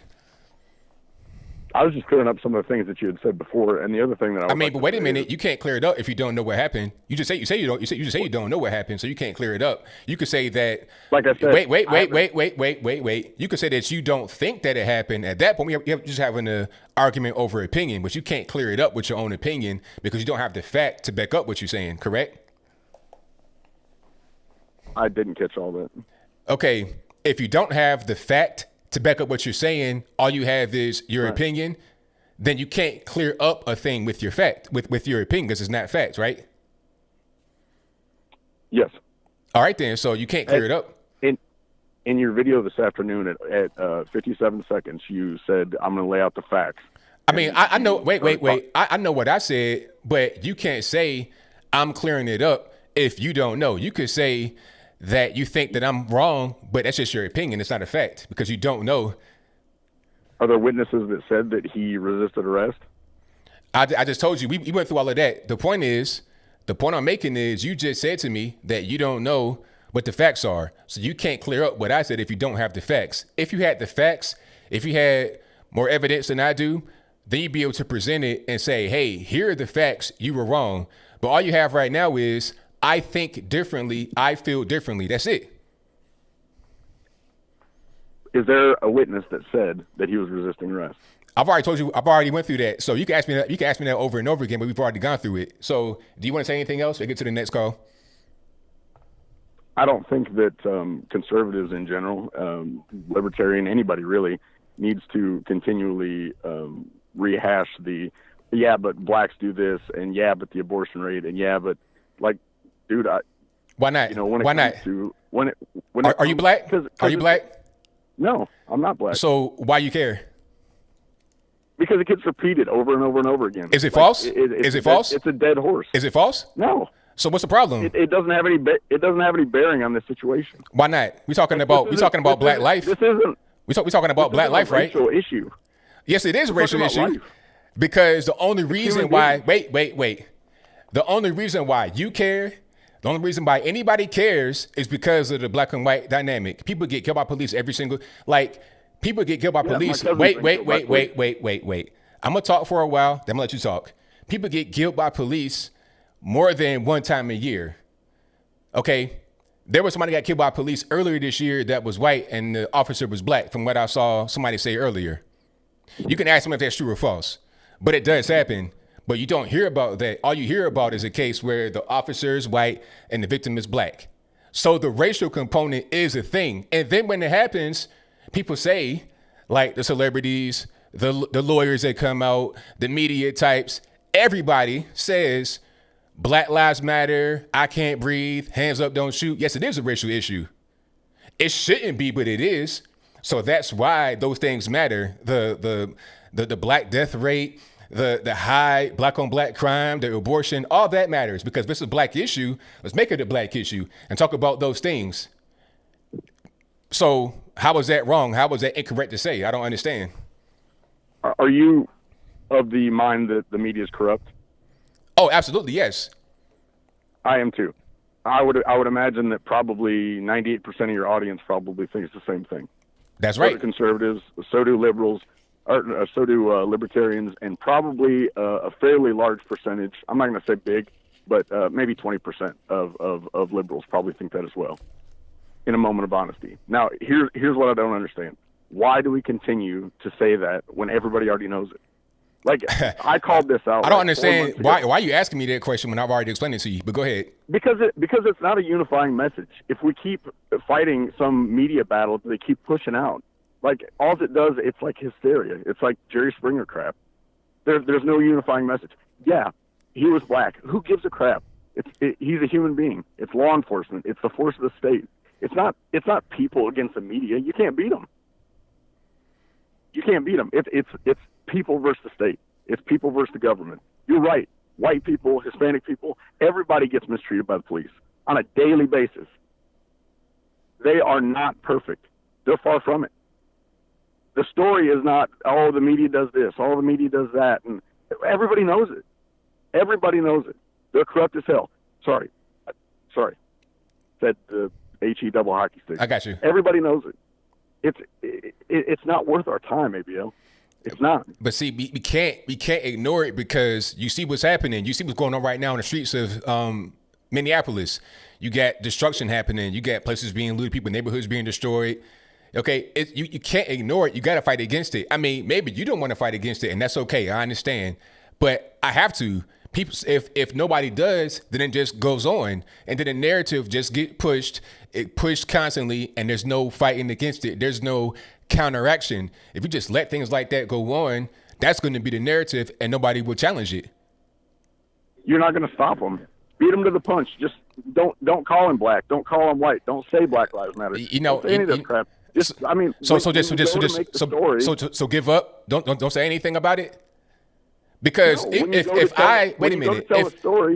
I say nothing, they're gonna and they dominate everything. Everybody the regular person in America is gonna watch the news and believe whatever they say. If there's somebody fighting against it, then they're gonna be able to get the narrative out there, and you can't fight it. You can't do anything to fight against it if you don't fight against it. It'll just be out there, and that'll be the narrative. I didn't say don't cover the story. Don't fight the media. I mean, if I don't, then listen to what I'm saying. Listen to what I'm saying, though. If I don't fight against it, then the narrative will persist. Don't you get it? You exist, don't you? Don't other voices like yours exist? There's plenty of opposition. Okay. What I'm saying is don't fight a battle against the media. It's obviously not working. I mean, if I don't, you got to unify. You got to unify. You have the same message. You have given up. This is not. You have given up. No, I haven't. You said it's not working, so you've given up. You've conceded that they won, I lost, I can't do anything. Am I wrong or right? You're not going to beat CNN on CNN. Am I wrong or right? That's the question I asked you, MSC. sir. Am I wrong or am I right? Okay. Ask it again. Sorry. Have you given up the fight against the media? No, you just beat them on a different front. How you gonna do that? Explain to me how you gonna beat. You're not gonna beat them at their game. So how do I fight them? Tell me, and then I get to the next call. This is not about the Black Lives Matter. It's not about any of that stuff. This is about this case in particular, especially, and like a Daniel Shaver case. I mean, hold on, caller. We got time. Call. Listen to me now. We got time constraints. So, caller, listen to me now. Caller, listen to me now. I have time constraints. We're on a live show. We got callers. I need you to answer the question about how do we fight the media, and then I got to get to the next call because we got limited time. I'm sorry. You don't play their game. You don't rehash. So how do you fight them? Black on black crime. Do you know how to fight them or no? Isn't about any of those things. Never mind. Have a nice day. Later, dude. All righty. Okay, that was a good call. Shout out to my man. I enjoyed the debate, so hopefully he didn't take that the wrong way. But listen, if you saying, hey, don't fight them that way, and then I say, how do we fight them? And you say you don't know, how are you going to tell me? Like, if you say that I'm saying something wrong, then you got to be able to come up with what's right and be able to document yourself and prove yourself. If you say that fighting the media and the way you're doing it is not working, you shouldn't do that. Okay, well, how do I fight them? And you have nothing. You should just let me do it and have that be that. If you have a different way, I'm open to suggestions. I'm open to ways that I can improve. I'm not a guy that is non-malleable. I'm rock solid. I'm like a diamond, but I may be able to be malleable a little bit if what you're saying makes sense to me. I take suggestions and I take criticism very well if it's constructive. Put it like that. All right, let's go to the next call, and let's go to 737 on the line. I'm speaking to. Awesome. This is Luciano. Glad to make it in, man. I wonder if the verge of callers has been increasing. And you know what I've noticed? You're getting more challenging callers. Do you see that it's a good or bad thing? It's good. I like it because it means people are tuning in that don't necessarily agree with me. We don't have an echo chamber. And I like being able to, have the differing points of view so everybody can, like, not everybody agrees with me all the time. And they may like the caller that disagree with me. They might like what he said. They might like what I said. Mm-hmm. And maybe I convince somebody that his way is wrong or my way is wrong or whatever the case. So I enjoy it. Yeah, man, no, it's good of you. You're practicing diplomacy and you're practicing not viewing yourself above others. And I think those are two key components that modern politics just doesn't have anymore, in my opinion, at least. Yeah, I mean that could be what's going on, and I think we need more of that. We need to be more like the UK, where they have like or back in the day when they had like the open, just straight debates, and it wasn't no big problem to do it. We need to have more of that in general in politics. Oh, we do. I agree 100%. All right. Well, I want to do bring up something that I guess is not related to anything that's going on, although I will talk about that in a couple of minutes or so. Back when it was Earth Day, and I want to know your take on this. Is back when it was Earth Day, so they were kind of celebrating and praising the coronavirus. Now, why were they celebrating and praising it? It probably has to do with, and they even kind of self-implied it right there. It has to do with stopping the humanity, stopping the activity for the planet, right? All the industrial, all the economical, and all the human activity of the planet, right? They were like, oh, coronavirus is a victory for environmentalism. Oh, it's a way for the planet. You know, another bunch of virtue signaling garbage. And I was like, oh, that makes more sense.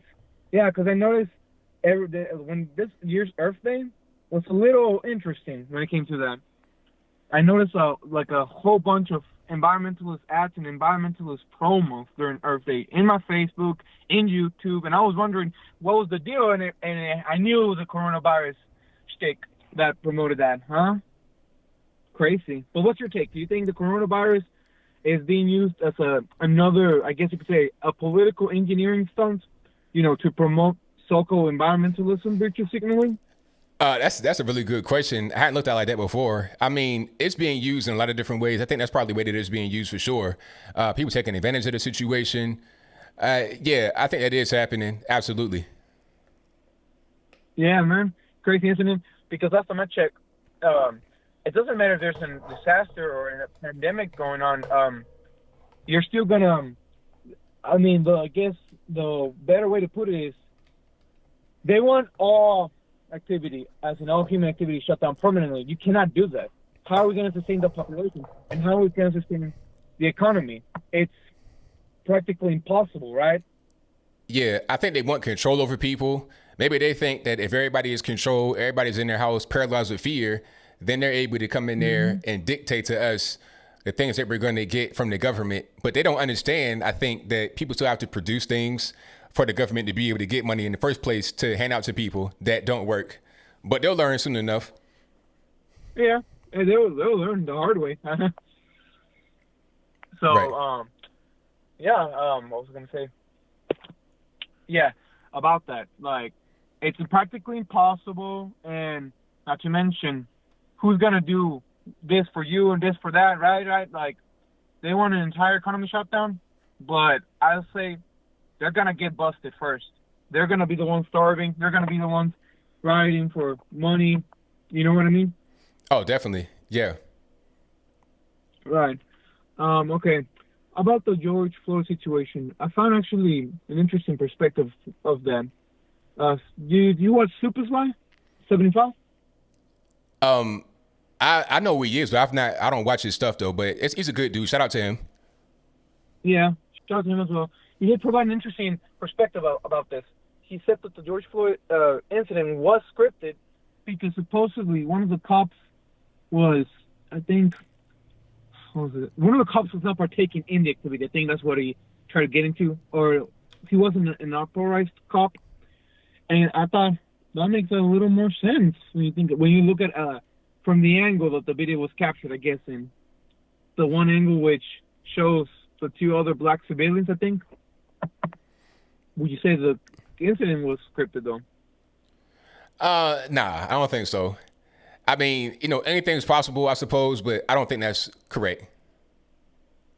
Yeah, me neither. How can you script? You can't script? I'm sorry, the police are not there to create and fabricate drama stories. The police are they're realists.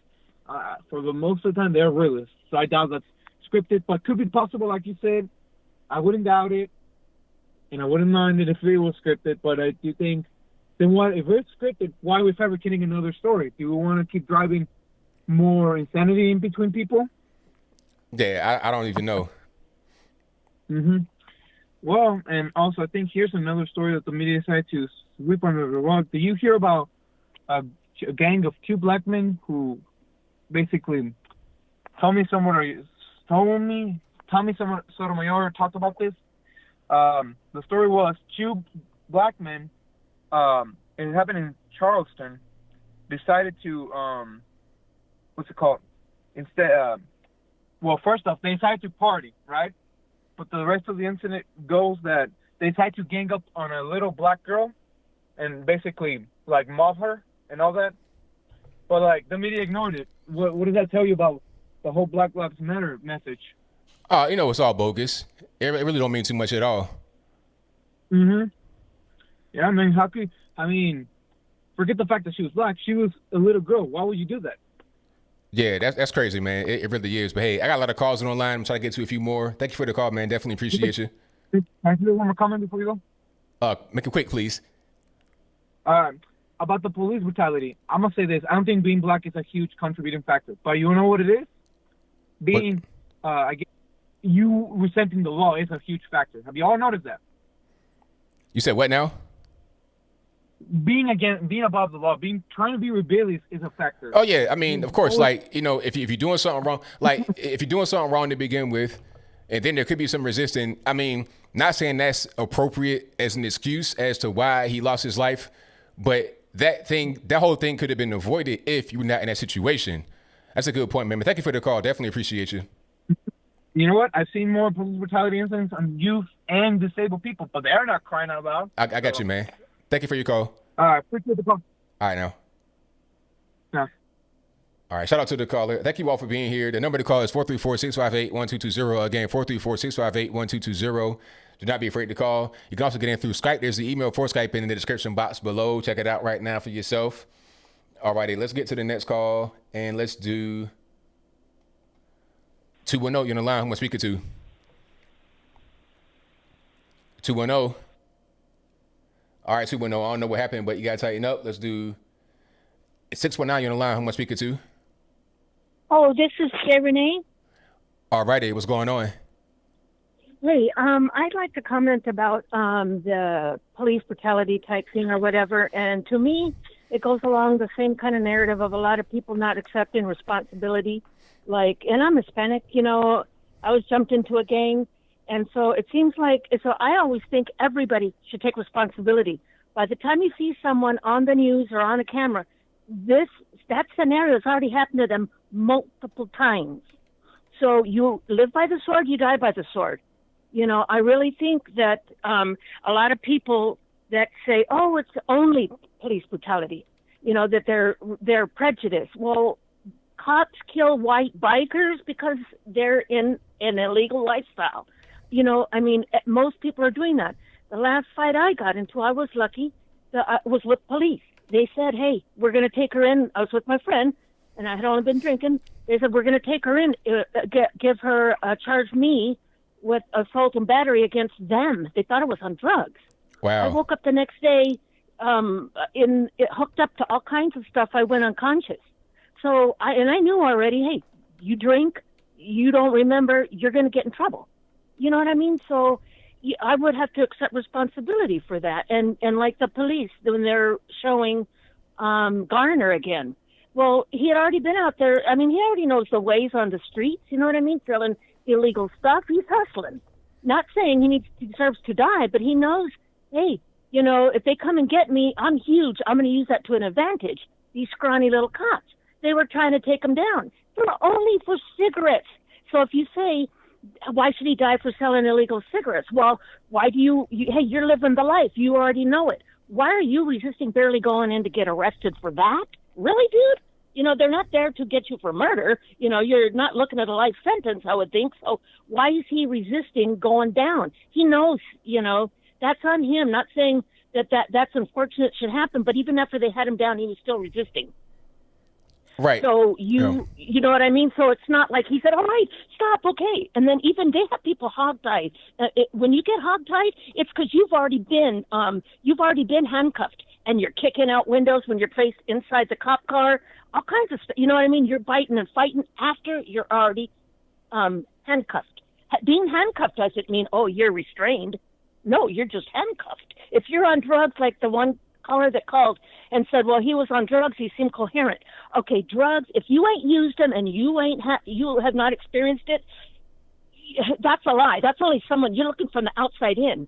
There's so many variables, whether you've eaten, what you have and stuff. If you're high, you're going up and down, all sideways, man. Whack, PCP, you're crazy.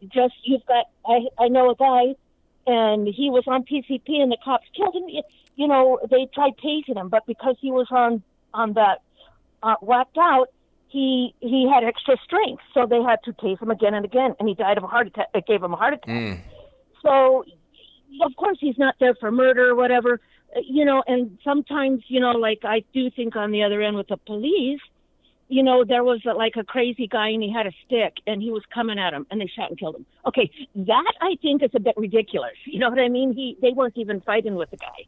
But they, so to me, if I've gotten in a fight before, I already think, hey, there's like three of us. Really? I think we could take a guy with a stick. You know what I mean? So sometimes you got to, and that might be training. But for people to take the narrative that it's only police brutality and stuff like that, and I'm sure that doesn't happen like of the leaning on the neck only to black people. It happens to anybody resisting arrest like that, So I wish people about drug addiction, all that stuff, they were talking before online about how come the people that are addicted to like heroin and those other things, and they go to jail and they don't give them, the meds that they need and all that stuff, and they only give them Tylenol. Well, by the time you go to prison, you've already OD'd before in front of probably your children. I know friends that happen. Their kids under 10 years old have to call 911 because their mom is turning blue from ODing on heroin. You know what I mean? So it's just saying everybody needs to take responsibility. You can't say you're standing up for the cause because you read something about statistics in college, or because, you got the white guilt. So you're talking about, that's yes, there's bad everybody. But if you're going to take the chance and get high and do illegal stuff and this and that, at some point, you need to also take responsibility. If I wouldn't have drank, I wouldn't have been fighting the police. I'm lucky they didn't shoot me. And what would I say? I couldn't have a defense, So just saying, I hope I didn't sound crazy, I love your show. You also, I want to say, you're a brave guy. All the conservative people, and especially of color, it's so brave what you do. If I was to wear a Trump hat where I live at, or all this stuff, or be super patriotic, or say I vote for Trump, or even in my own family, we cannot talk about stuff. It's brave what you do, because when they say people are racist and all that stuff, it goes both ways. You can be attacked also, or people will talk crap to you for, saying, hey, I'm a Republican or I'm a conservative. So it takes a lot of guts to do what you're doing. It really does. So I just want to say thank you. Well, thank you for that, and thank you for the call as well. Definitely appreciate you. All right. Yeah. Thank you. All right, now. Bye. Shout out to the caller, good caller, coming straight from that life. See, I know people that are in that life, and like I said, I know people that's in jail for killing people. I know people that's dead, that got shot, killed by other people, by black folks. I had a gun in my face more than one time before, didn't get shot, didn't die. Thank God for that. So I know these types of, I know what I'm talking about. She was on point too. So shout out to her. Shout out to her. Very good call. And somebody keeps asking in the chat. I saw it a couple times. Somebody says, why isn't Dylan Roof dead? I guess that, Dylan Roof killed black people in the church and he needs to die because, right, he was a violent criminal and he should be addressed like that by the police. Well, probably the same reason why the DC sniper's not dead. What was his name? Lee Boyd Malvo? Remember that? He's black, wasn't he? And there was two of them. He didn't resist arrest when he got captured. They rolled up on him, got him out the car, they took him away, and that was that. I know guys in jail that didn't kill people. They didn't get killed by the police. I mean, not everybody gets killed by the police that does a thing that resists, or it's just not. People have a skewed sense of what goes on because they don't really know that life. In my humble opinion, it could be wrong, but it is what it is. Let me get to the next call, and let's go 661 on the line. Who am I speaking to? This is Dorlina. Alrighty, what's going Oh, on? Gigi? Hi. Hey, I'm calling from Southern California. I wanted to say I certainly appreciate how you present your facts because I just cringe. I actually was a spouse to a military cop, and so I was able to kind of get behind the scenes and see how things played out. It's kind of like a brotherhood. And because of the situation that I was in, I was able to see good cops and bad cops. But my issue is the thing that really irritates me is that we have the cycle. I call it a cycle of the media with the stories. And I appreciate the fact that you as a black man are talking about this because it is such a explosive issue to talk to my people about this. We immediately go into our emotions, and I can't even have a civil conversation about this being, to me, this is like a psychological warfare type of a thing where these stories come every cycle. And they're always one-sided. Now, I am not degrading what happened. That's not really my point. My point is that I almost wish that Project Veritas would do some kind of undercover, sting operation with the media to actually hear the conversations that go on of when we're going to go ahead and launch this. Because it's always curious how somebody has a camera and then we only have one side. And I've had family members because we even have issues, with black cops killing black people. It is not just that narrative, white cops killing black folks. It's not. But I can see it clearly being used to stir our emotions. Once you get black people riled, because it's like we have a wound that's never healed until somebody comes to continually pick at it. And when you get into a place where you're angry and you've had all of that and it's never been resolved, a lot of times we don't deal with things in a civil fashion. We will deal with things from an emotional perspective, and which is somewhat logical. What I'm saying is that's kind of natural.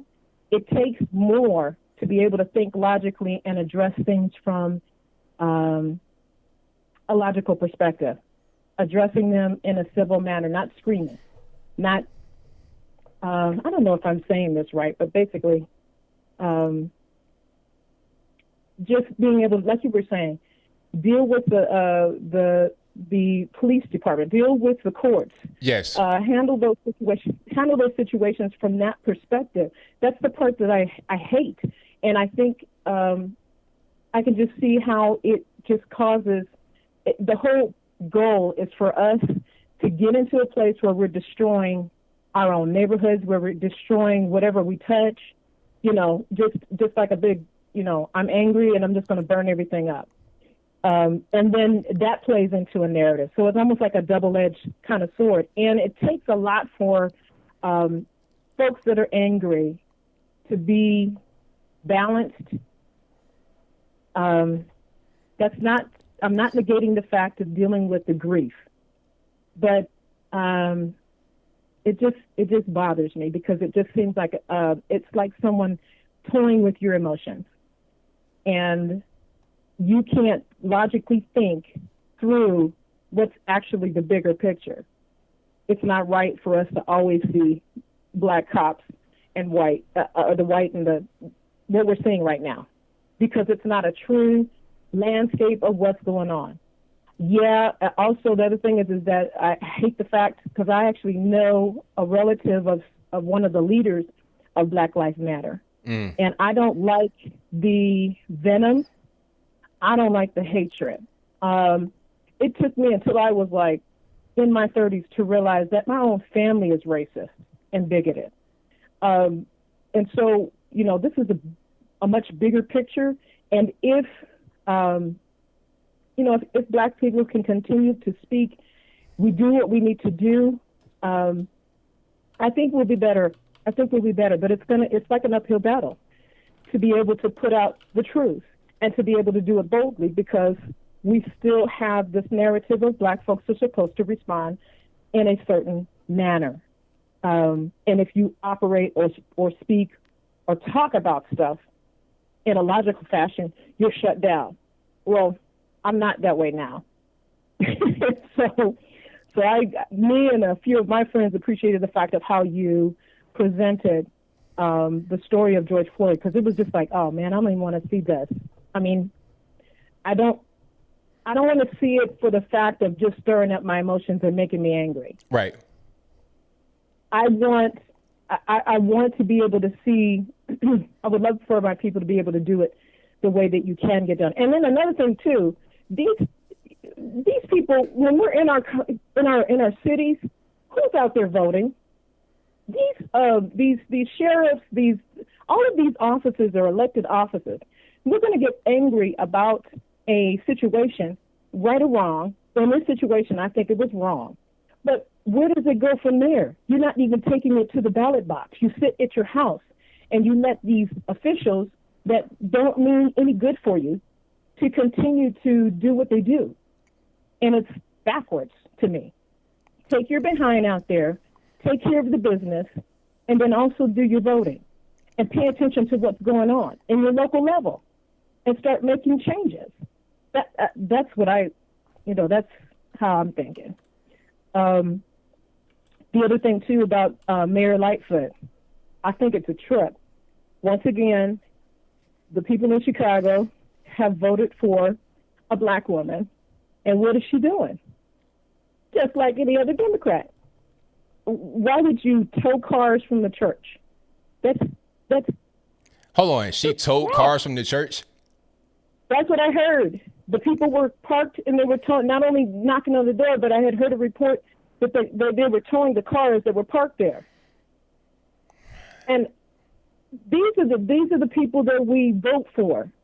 I don't vote for them, but these are the people we vote for, and I don't get it. I don't like it. That's why I think after I don't know what started me to just kind of, I've had my YouTube page, but now I'm just like, okay, I'm done. I'm going to say what I want to say because I'm sick of it. I'm just sick of the narrative. What was the other thing I wanted to talk about? I appreciated you doing the backstory on the Central Park. That was appreciative. I appreciated that because there's always more to a story. And like I said, I appreciated that. The other thing on the Twitter fact checking, I ran for an office like in 2016. So this whole thing with Trump doing the EO, I pray that it does work out like it should, but there's been a lot of us, little people, big people, people that have large audiences. I was censored on Facebook, and I have had a Twitter account, and it was like I needed to have a team of people to handle the censorship that was happening on Facebook. So it's just me. And I was like, well, I'm just going to go ahead and dump Facebook. I'll stay on Twitter and go from there. But it's something that has been long overdue. And I feel like the media has just been poking the bear to figure how, to see how far they can get with, just being a bully. So, like I said, I'm waiting for, to find out what this EO will be, but there's a lot of us that have just been sidelined because we have a different narrative. Even with the things that I've posted on my YouTube page, they get snatched, they get pulled down, right? And it's this whole heavy-handed. We are going to have our way, and we're going to pull out all the stops. So right, that's all I wanted to really say. Well, thank you for the call. Do you still have your channel up? Do you want to plug it? So what? Do you still have your YouTube channel? Do you want to plug it right quick before we get to the next call? It's GG's Soapbox. All righty. So say that one more time for me. GG's Soapbox. All righty. So I'll plug that in the chat. And thank you for the call. Great call. Definitely appreciate you. Keep up the great work. Thank you so much. All right. Thank you. Uh-huh. All right. Shout out to the caller. Great call. A lot of good points that were made right there. I had no idea that Lori Lightfoot had towed cars from the church. Because remember, I did a video about her trying to send the police to raid the black church because they weren't locking down, they weren't social distancing. She sent the police and towed their cars away. It's like, come on, you got elderly people here, you gonna tow the car away? Like, how that make any sense? It's crazy. But hey, that's who you vote for. That's a very good point. A lot of these incidents happen in these Democrat-run areas. So at a certain point, you might want to look at who you vote for. Maybe that could have some kind of impact on how things go. Just maybe. I'm just saying. All right, let's get to the next call. And let's go. The lines are blowing up right now. If you're not gotten on yet, I'm sorry. But let's go ahead and get into it. Let's do, wow, the lines are crazy. 313 on the line. Who am I speaking to? Hello, can you hear me? I hear you well. Who am I speaking to? Oh, okay. It's this Young Link Jr. ABL. All right, man. What's going on? What's on? Not much, man. I just want to keep it real brief. I watched a couple of your videos. It's just about like pretty much the George Floyd situation, and I just really feel like it's trying to come up like with solutions and everything, because it's really sad how like African Americans are being treated here in America by due to the police and law enforcement, and it's like the law enforcement is utilizing deadly force on those low level offenses, and it kind of reminds me of like the Eric Gardner case. Reminds me, like I said, of Trayvon Martin. I mean, it's just little things that's going on, and it's like feel like America is regressing and not really addressing these issues. And it's kind of frustrating that when we have former President Obama from 2008, 2016, it's like he didn't really address none of these issues here. And he, signed a blue alert law that kind of protected law enforcement from indictments and stuff. And I look at this, it's like, we're really not making any progression as far as holding weight in the justice system. So, I mean, when you hear like people in Minneapolis rioting, I think some were looting. I can't blame them, because I understand there's other things that you can do, probably like far as like meet up with these United States senators, vote. But at the same time, we've been peaceful protesting, we've been doing these type of things. The Michael Brown situation, but it's like no one is hearing our cry. No one's not politically representing us. And I'll say some of it's kind of our fault because we didn't have a black political agenda. I think that's one of the solutions. But if we continuously to see our young black men getting killed, on just petty crimes, compared to like how whites or Asians are getting confronted by the police, it says something, Well, okay, like I have a question right quick though. You said they're not hearing you cry. You said they're not hearing your cry. What is the cry? So it's based on using this term, it's like our pain, our hurt. Like we want to be, we want to be treated as the United States, I guess, just equal, I guess, man, just like a human being. That's the end of the day. I understand that it's other people have other races have more economic opportunities, but I'm saying at the same time, when it comes to different things like this, like the Diane Root situation, you would think, he shot up and killed so many people at the church, at a religious institution, which is ridiculous.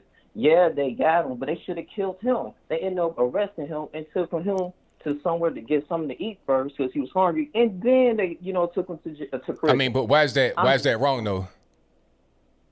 So what do you mean that's completely wrong? So, the question was, why is it wrong? It's okay. You said why is it wrong? Yeah. Why they didn't kill Diane Root? Because you look, like you kill innocent individuals, bro. Yeah, he got locked up. He's on death row right now. He about to get the needle, so he got the appropriate sentence. Okay, that's okay.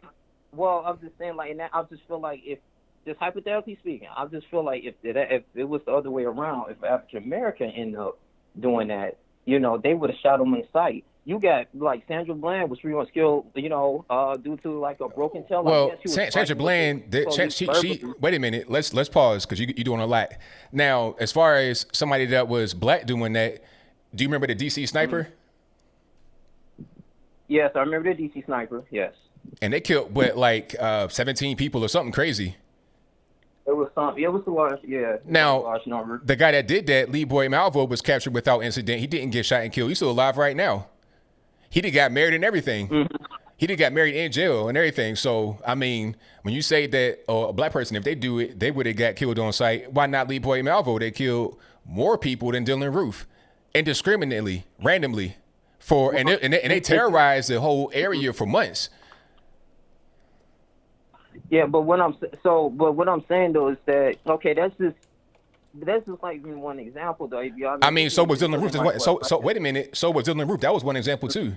You give me one example, I give you one back. So it's equal. As far as like, okay, well, it's like so many, because I think about this like Michael Xavier Johnson, yes, even though it's an individual child with those Dallas cops, he got killed or whatever. Because like he got killed because they were actively trying to fight against him shooting them. Like it was a gunfight with the police. See, he didn't. Yeah. It wasn't the same situation. See, with Dylan Roof, he did not resist the police. Same thing with Leroy Malvo. He didn't resist the police when they caught him. Now they killed more people than Michael Xavier Johnson. Leroy Malvo killed 17 people with the guy John. Dylan Roof killed 8-9 people, and Michael Xavier Johnson killed like 4 cops. They were in an active gunfight. That's why he got killed.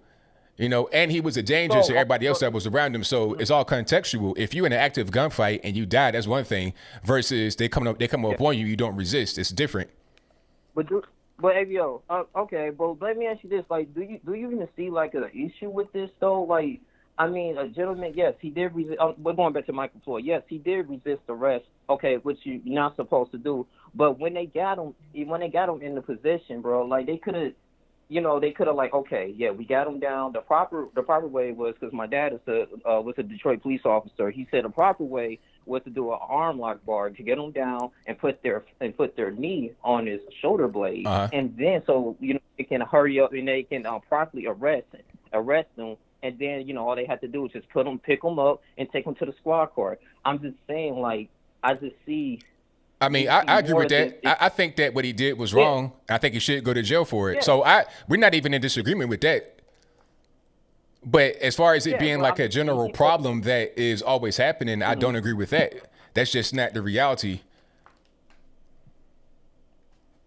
I have to do more like the stats on it. So you saying like, so basically when it comes to law enforcement, you saying blacks and whites are getting treated the same in a way, like far as like the death rate, or the totality of the circumstance? Well, I don't know about being. I don't know about being treated the same. All I know is about who is engaging in more crime, who has more police interactions, and then what happens as a result. I've seen stats that say that if you are white, you are more likely to get shot by a cop and the police interaction than a black person. So, right. I mean, I think a lot of police, especially now with everybody having cell phones and whatnot, they're more afraid to shoot a black person because they know that they are more likely to get in some serious issues than if they were to shoot a white person. Because sometimes force is necessary, but they don't want to use it, and then something could be wrong. They could have missed a step, and then they get their whole life ruined. Sometimes you get people that do the wrong thing that should not be out there in the force, and then they get locked up for it. Like what happened in South Carolina with, I forget the officer's name, but when he tried to plant the evidence and all this and that, he shouldn't have been on the force. He needed to get locked up, and he did get locked up. So sometimes it does happen, but it's not a common occurrence. What is common is the everyday violence happens in our community among each other. That's the common thing. But that seems to kind of get pushed to the back burner when you want to mention it. People want to say, don't talk about that. Well, why not talk about it? If black life is important and it matters and you want to see more of it, let's talk about the chief way that it leaves us, not some of the low-hanging fruit like police brutality. It does happen, but it's not a very common thing.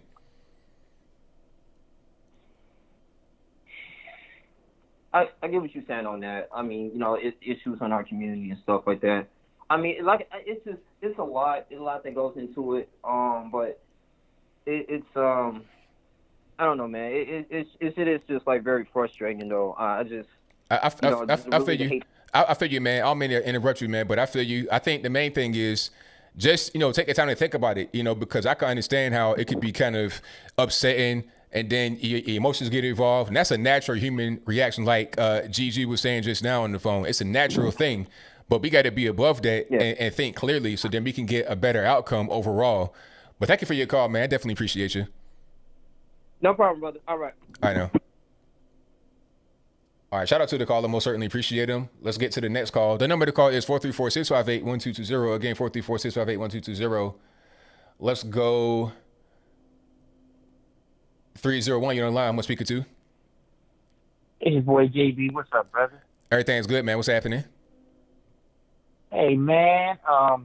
Your boy made a hit piece about you, O'Shea Duke, man. What happened? O'Shea Duke made a hit piece about you, brother. Oh, is that right? I was like, he's talking about how you changed everything. I was like, come, dude. You know what I'm saying? I'm like, y'all should be friends and everything. You know what I'm saying, brother?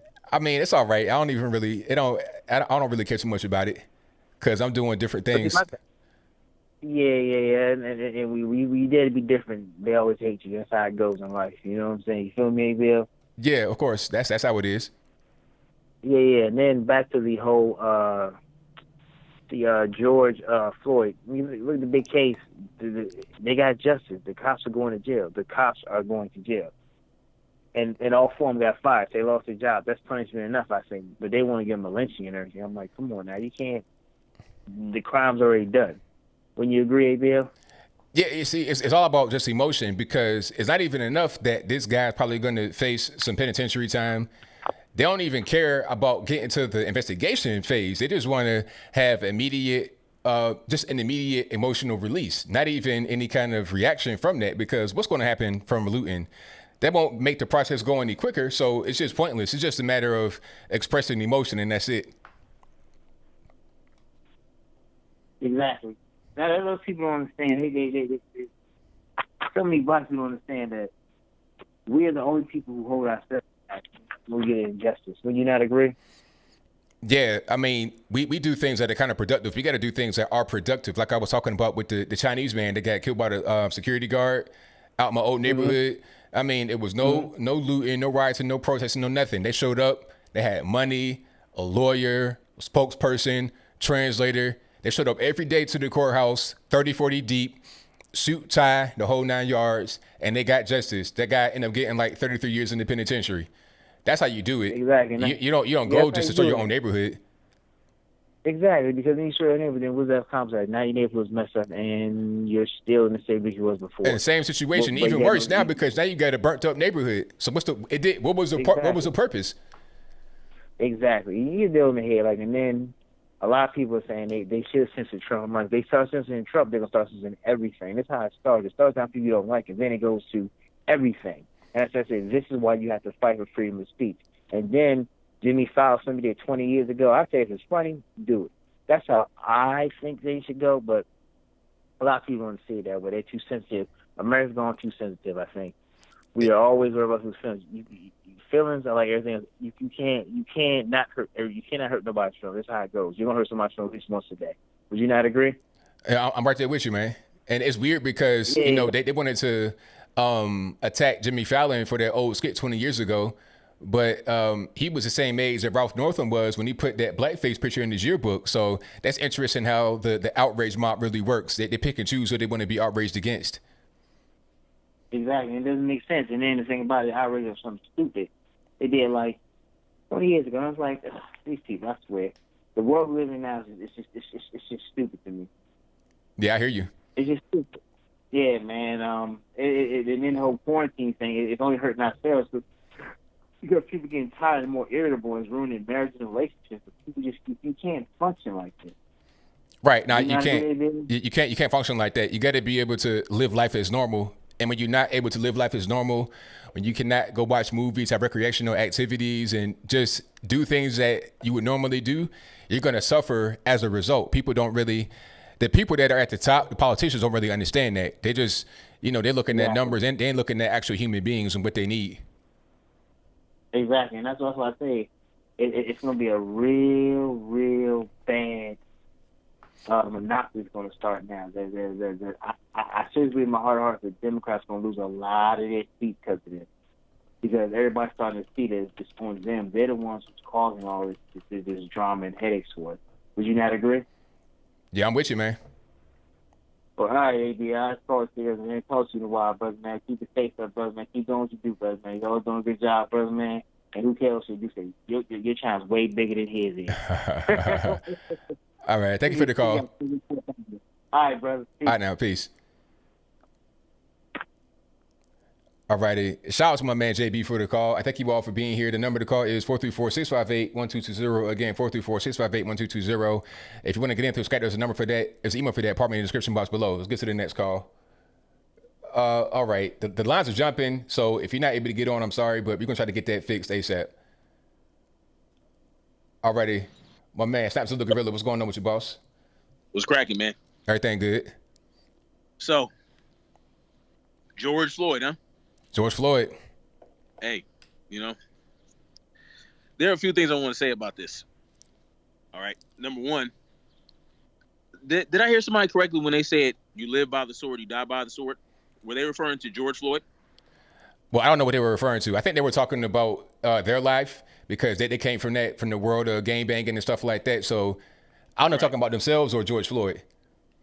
Because this is what I want people to understand. George Floyd had the right to due process. All right. He had the right to be presumed innocent until proven guilty. So we don't even know if he had a sword. So that's what I want to say about that. We don't know. I mean, it was alleged that he was forging checks, and they pulled up on him, and all this happened. And then somebody said it was staged, probably. I think somebody said that somebody else said that, like it was a video that was out, and I was like, nah, I don't think that's right. Let me tell you, if you've ever seen someone's life leave from their body as it's happening, as I have, you know that was not staged. Unless part of the staging was to actually have him die, because he was dead by the time that ambulance came. Like, there's no mistaking, And this is what they do is they wait until the person gets to the hospital to announce their death. So they don't usually do it on the scene, but no, he was not. Yeah, he died on the street. Yeah, he did. Yeah, that was not staged. So I don't know. We need to keep the nonsense out of it, and to me that's nonsense. But the bigger issue for me is this. Okay, so they say he resisted arrest, but by the time that camera was rolling, he was subdued. So if he resisted arrest, that was in the past tense. So now you have somebody, a grown man, with their knee on this dude's neck for 8 minutes. After 4 minutes, the dude passed out, and he still has his neck on him, or his knee on his neck. The biggest problem for me is the fact that people don't want to intervene when they see something like that going on, no matter who it is, no matter if they're wearing a uniform or a badge. That's the biggest problem. The fact that people stood by, they saw that there was a problem. I think there was even a healthcare worker that was there that was telling the police officer, look, I'm in healthcare or something. I'm a first responder, and in Minneapolis, and you need to check his pulse. You need to get off of him and check his pulse. The fact that they understood that he was killing him and they just stood there, that's the biggest problem. And the fact that we are so in fear of the police that we don't even want to save someone else's life, even if that person is doing something wrong. It doesn't matter if that person has a badge or a gun or a uniform or a costume. The fact that happened, that was the biggest problem for me, because, I don't know, man. That person, George Floyd, could have still been alive if somebody intervened. And I understand, once you start putting your hands on the cop, you're facing all this time and you're facing all this. You might lose your life too. You might lose your life too, and that's the problem. That's the problem. So, and if you saw that dude, I forget what's that cop's name. Derek Chauvin. Derek Chauvin. When after he passed out, they told him he was like out, right? They told him George was out. He looked down at him with such cold calculation. He just looked at it. His hands in his pocket, and that was the coldest thing to me. His hands is in his pocket. He had such great balance, like he was like a ballerina with his knee on his neck. That dude, to me, and this is just an opinion, it's not an emotional opinion. It's an opinion that someone who has been through things serving in the military and growing up in Compton, dude was a cold, calculated killer in my mind, and to me that was murder. Now, when we get off into the Black Lives Matter stuff and the black crime and the black on black crime and all that stuff, from both sides, that's just a straw man. All right, that's a straw man that distracts from the reality. The reality is that a police officer who has qualified immunity for whatever reason, you know what qualified immunity is, right? No. Qualified immunity is what's essentially given to police officers when they do things that are not necessarily on the right side of the law, right? They're given a little bit more latitude. So they have qualified immunity. But that's the problem. The problem is he killed a human being. So why is it only really an issue when a police officer or a white man kills a black person? Never really when it only becomes an issue that we talk about in these particular cases, not any other case. No, that's, for me, it's not. I'm not the right one. I know about Daniel Shaver. I know about Kelly Thomas. Those two cats were also killed in cold blood. Daniel Shaver was crawling on his knees complying with the police officer as it happened. I said just now that maybe I didn't say it, but we only care when there's a white person or a police officer, not just black on black in the hood. You just said two people got killed by the police. You didn't say somebody just got killed in the hood just randomly, like how it normally happens. Wait, what? The only time that anybody really cares about a black person being killed is when it's by a white person or a police officer. Generally, that's the only time it makes any kind of noise, any kind of attention, anything from the mainstream media. When it's when it's black on black and it's just in the hood like normal, like in Chicago, 10 people get killed over the weekend. It's not a story. It's only a story in cases like this. Now, I'm not saying what happened is right. Don't get that twisted. I'm just saying what's important and what's not important. I'm trying to figure out just in a general sense, not from you specifically, but just in the general sense. Well, the general sense, with the key word is the media. Okay, the media. That's the problem, because when I was still living, I was living down the street from where I am now. And if you know anything about LA, right, South LA, you can cross the street and go from a good neighborhood to a bad neighborhood in a split second. So you go down the street where I used to live. I was up at 11 o'clock at night, and somebody got shot in front of my house. Okay. No one knew what happened. All right. The dude is dead, and he had my name. The dude had the same name I got. The police showed up. His woman and his family members out there screaming their head off. Okay. No media showed up. No media showed up. Right. They showed up a little bit later, and it wasn't in the news. The problem is no one knows who did it. 8 times out of 10, when a person is killed in the hood, where I grew up, where I lived, no one knows who did it, or they do know who did it. They just ain't telling nobody, because guess why? Snitches get stitches, and there's no real protection offered by the police when you snitch on street level killings like that. So the media is not going to really go too far into it, because you're right. It was a black dude killed by somebody in the hood, par for the course, and no one know who did it. But when it's a white guy that kills somebody black, everybody got the story to tell. Everybody want to call the police. Everybody want to get in front of the camera. Mm-hmm. It's funny how that works. Well, you're talking about Arbery. Well, the thing with Arbery is it didn't hit the media for 2 months. Remember, until the video came out of the actual killing. So these are the differences. The actual killing was caught on tape. In the hood, when it's caught on tape, these idiots that kill people on tape, they get locked up. So the difference is there's not so much attention, because Arbery's death was caught on tape. George Floyd's death was caught on tape and live in living color, and all these other things. Kelly Thomas, Daniel Shaver, all these people, Philando Castile, all these people were caught on tape.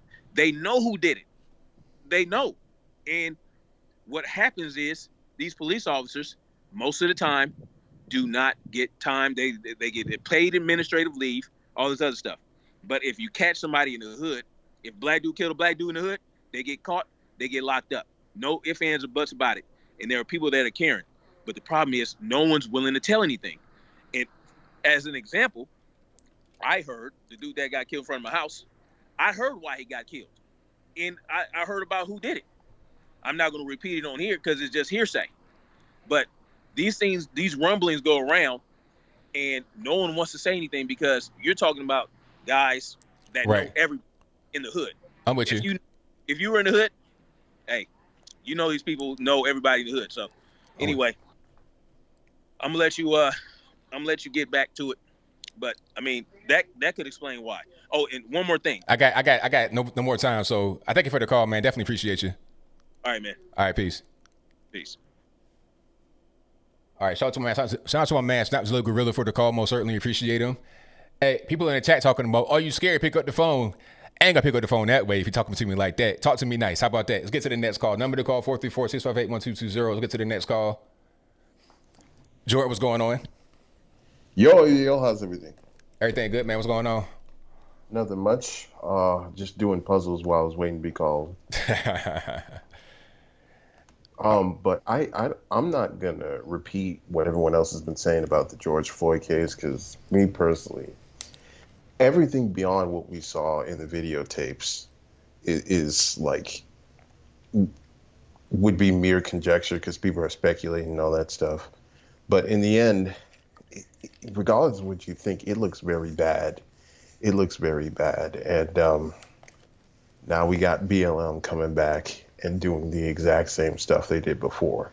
Yes. Like, did you know that like about an hour or so ago, there was video of a looting in Target in Minneapolis? Yeah, and now they're protesting in Los Angeles over George Floyd. Now, I'm not a geography necessarily expert, but I know a little bit about where my states and cities and rivers are. Minneapolis is not anywhere near Los Angeles, so why are they protesting there? Yeah, and I think this goes with the problem. Like, there is no foresight in many of these communities. Like, these people are taking vacuums and TVs, and I gotta ask, how is looting Target, a place that has nothing to do with anything, gonna give Floyd justice? It's not.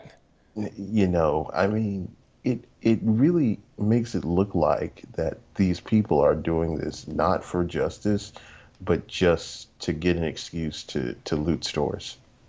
And it looks very awful. Like, I can't fathom it. But you know what? Unfortunately, it's predictable.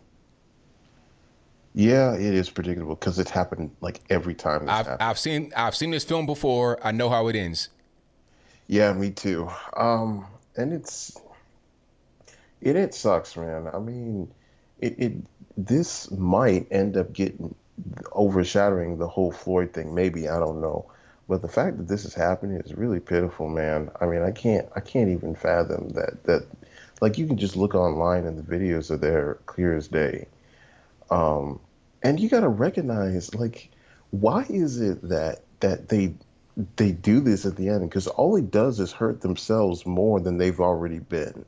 Like, what's going to happen is that store is going to be pretty much vacated of all of its stuff because people took from it, and it's going to have to close because there's no inventory, and people are going to lose their jobs, particularly in the black community, because this is a black store, and with employees.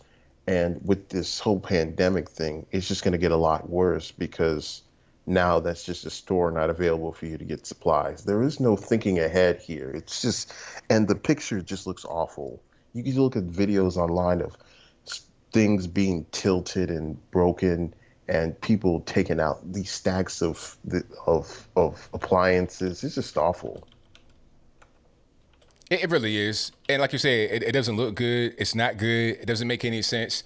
There's no forward thought. It's just people just reacting emotionally, and also opportunists, people that just want to go and steal stuff. Yeah, it's just sad, man. It really is. This will be off the Floyd thing, but what's this whole thing about proxy voting happening in Congress today? What, as far as like the cheat by mail kerfuffle? Yeah. Well, I'm not sure about what Congress is doing, but I know that California was trying to enact this whole thing of what they said, sending everybody a mail-in ballot, regardless of if they apply for one or not. And that can include people that are dead, people that have left California, wrong addresses, and everything else. What I'm talking about proxy voting. Proxy? What do you mean? Like proxy how? Like for Congress. So let's say Congress passes on a bunch of bills. This was in response to the whole kerfuffle between China and India's border. Okay. Basically, what it is, the House is enacting what is called, I don't know if it's Congress or just the House, but it's enacting this thing called proxy voting, which is basically there are people elected in House that can't arrive, and please correct me if I'm wrong, chat, that are in the House that can't actually arrive to vote for bills. So they enlist somebody to vote on their behalf. Okay, I see. So they're going to vote by proxy. Like, okay, I get it. Yeah, that's that thing. And I don't know. This is kind of bad. This hasn't been done. I don't know. This hasn't been done since since 1789. But I feel like this may be leading to a lot of abuse in the near future. Like, according to the rules, there can be one person could be representative of no more than 10 delegates. So I think one person could vote on behalf of 10 different people in Congress. Oh, wow. So they can send one guy, and then you can have 10 reps that all vote through this one individual guy? Yes. I think that's, I don't know, man. They did it today, and the Republicans tried to block it because tried to block it in order to prevent the proxy voting. But I don't think that went too well. But I don't know. It's just kind of weird to see this happen. Yeah, it's weird. Yeah. They say it's necessary because of the pandemic, but I don't know. I thought the whole thing was just wear your mask and you could be fine, you know? That's what I was told, but I guess, the rules keep changing every single day. Speaking of rules keep changing, the whole thing about the Michigan, in Michigan, the controversy over, I forgot that woman's name, not following her own rules. You talking about Gretchen Whitmer, her husband? Yeah, her husband trying to go. It's interesting because they lifted restrictions on some areas that, ironically, one of those areas has one of their penthouses in, one of their vacation homes.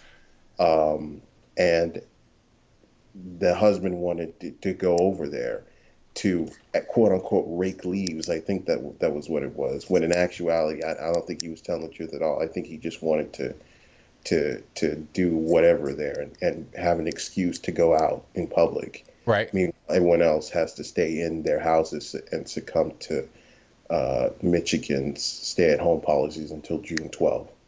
And I think this is the same thing with the whole Lori Lightfoot situation, where she's able to go where she wants, but everyone else isn't. Mm-hmm.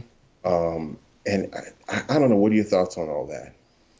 On what specifically? As far as like the hypocrisy, I can do what I want. That's typical. It's like do as I say, never as I do. That's just pretty much how the left operate. They tell you to do everything that they're not going to do. I think it's all about control at the end of the day. They don't want to do it because it's not even about them. It's about trying to control you. So then you are relying upon the government for whatever they are going to give you. They get to vote all the time. That's just pretty much how it operates, man. But hey, I got a lot of calls on the line. Thank you for the call. Definitely appreciate you, boss. Not a problem. Peace. Shout out to my man Jordan for the call. Most certainly appreciate him. And you guys know the drill. The number to call is 434-658-1220. Again, 434-658-1220. All righty. Let me see. And the phone lines are jumping. I got super chats on deck right quick. Then I'm going to get back to the calls. Let me see. Shout out to, His Gaze Inc., who says, bless your callers today. Hey, shout out to my callers. They're fantastic. Shout out to Jonestown Autopsy, who says Snopes debunked story of Joe Biden being raised by drug sniffing dogs. Hilarious. Let me see. Shout out to Robin, who says you are amazing with the emoji. I thank you very much for that. Shout out to Meme JPEG, who says ABL knows how to analyze the situation objectively and logically. Hashtag cold heart about police. They are in the public eye 100% of their job and have cameras running them at all times. This guy's off key. That was an earlier comment from about an hour ago. Not talking about Jordan or anybody like that. But thank you for your donation. Shout out to Shane, who says Facebook fact checker is 26-year-old former CNN staffer Alan Duke. Candace Owens is suing Facebook for censorship. Hopefully she wins that. And thank you for your donation. I guess I'll get some more in a little bit. Let me get to this next call. 204, you're on the line. Who am I speaking to? Hey, LBL, what's up, man? This is Tariq, bro. All right, Tariq, what's happening? Not much, man. I'm just saying liberals finally got their man. You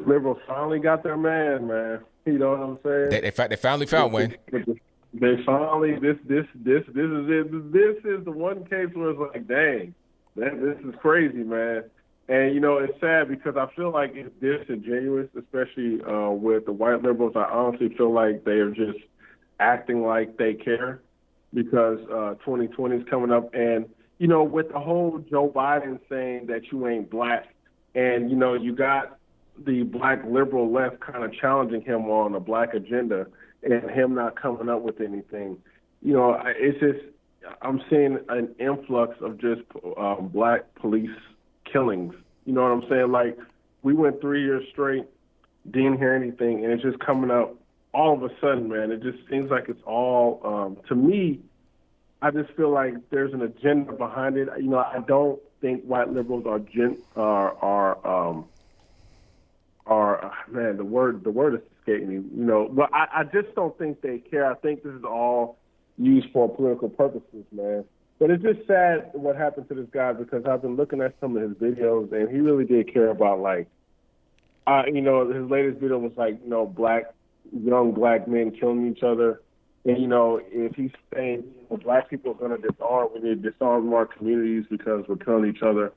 So I kind of feel bad about this one, man. You know what I'm saying? And, you know, I just hope, you know, that officer, I just, you know, watching that video was hard. I don't know if it was hard for you, but it was hard for me to watch because, man, that dude was dying, man. Like, his face was on the ground. He's being choked out, man. But, yeah, I just think we got a lot of ambulance chasers, man, and, you know, I don't think they're being genuine. But the other thing I want to say is with this whole Donald Trump and Twitter thing, man, you know, it just frustrates me how Twitter and in many ways Facebook, they just bow down to the left, man. You know, Facebook was being blamed because some of their ads, quote unquote, were brought by Russia, and Russia helped Donald Trump win the election, which is to me, I don't believe none of that. But instead of Facebook saying, man, get that crap out of my face, Hillary Clinton ran a bad campaign. What do they do? They're like censoring news ads or fact checking it. Now look at what's happening to Donald Trump. Now they are fact checking Donald Trump. And what's crazy is this always goes one way. It's never liberal attack first. It's always aimed at conservatives. It's just bias, man. And there's a lot of, you know, people on the left who works in Twitter, man, and they hate Donald Trump. So it's just to make him, you know, to just discredit him and make him look bad, they fact check him based off of Mika Brzezinski crying on Twitter. Like I mean, it's just crazy how much power these people have. But then you got the liberals who own Facebook and Twitter. They just cave to them every single time, man. You know what I'm saying? And this is why Donald Trump has to win, man, because, you know, freedom of speech has to prevail, man. Like, I don't like this liberal whining class where if I don't like you, then I'm going to destroy you. Like, come on, man. So, you know, I do think the whole Twitter thing with Donald Trump, man, it's all political. Of course it will happen right before 2020 to keep this stuff fresh in the Americans' minds. So it's about ABL. We're not even talking about Tara Reid anymore, man. You know what I'm saying? Oh, like, yeah. That's Tara Reid, bro. The hypocrisy of the left. And I'm kind of upset at the right because we need to stop playing these liberal games, man. You know what I'm saying? We got to start acting like them. If Trump is about to win a presidency and some woman comes out and be like, yo, he touched me, and she has no cooperation, nobody, she told no one, straight up saying she's a liar, like straight up. Because that's what they are saying about Tariq. You got, what is her name? Dianne Feinstein calling her a liar, talking about why is she coming out now? And it's amazing because the same thing could be said about Dr. Ford. Why is this story coming out as soon as everything was going good for Brett Kavanaugh? As soon as he was just about to get it, boom, this dropped. I mean, and you couldn't even question the timing. If you question the timing, they will call you a sexist. And you got Republicans that's walking on eggshells. But then when the same thing happens with liberals, they're like coming out, nah, man, she's a liar. And they take all day to report her story. All of them is now, believing Joe Biden. And I'm just like, you know what? Republicans have got to start playing the same game. Liberals want power. They don't care. Sexual assault, they will use that against you. They don't care about women being raped. They will use the worst tricks in the books for power. Racism, having black folks, murders being used for votes. They will do that. You know what I'm saying? Joe Biden said what every white liberal thinks in their head. If you don't vote Democrat, you're not black. And I think white liberals truly think that way because every single African American who doesn't go with them, what the white liberal class will do is they won't have white liberals attack them because they understand they don't want to look racist because they're fake frauds. They hire the Negro liberal class to go out. And then that's exactly what happened with this Joe Biden situation. And you got Jamel Hill coming out saying that, what Joe Biden said was in jest, but really you are black technically, but culturally you're not with us. And I'm just like, who the heck do you people think you are thinking that I want to be in your club? If that's your mentality, I don't want to be in your club. You know what I'm saying? And who is us? You're not some arbiter of black thought. That if we don't vote Democrat, we're not culturally aligned with black people. Like this is truly a slave plantation. Like the amount of black people, liberals giving Joe Biden a pass is just disgusting because we know if Trump would have said that, they would be riding all over it. And one last thing, man, Charlamagne, we got to be careful, man, because Malcolm X warned us about this. They use our entertainers who don't know a lick about politics to speak on black issues. Charlamagne is not intelligent enough to speak on black issues.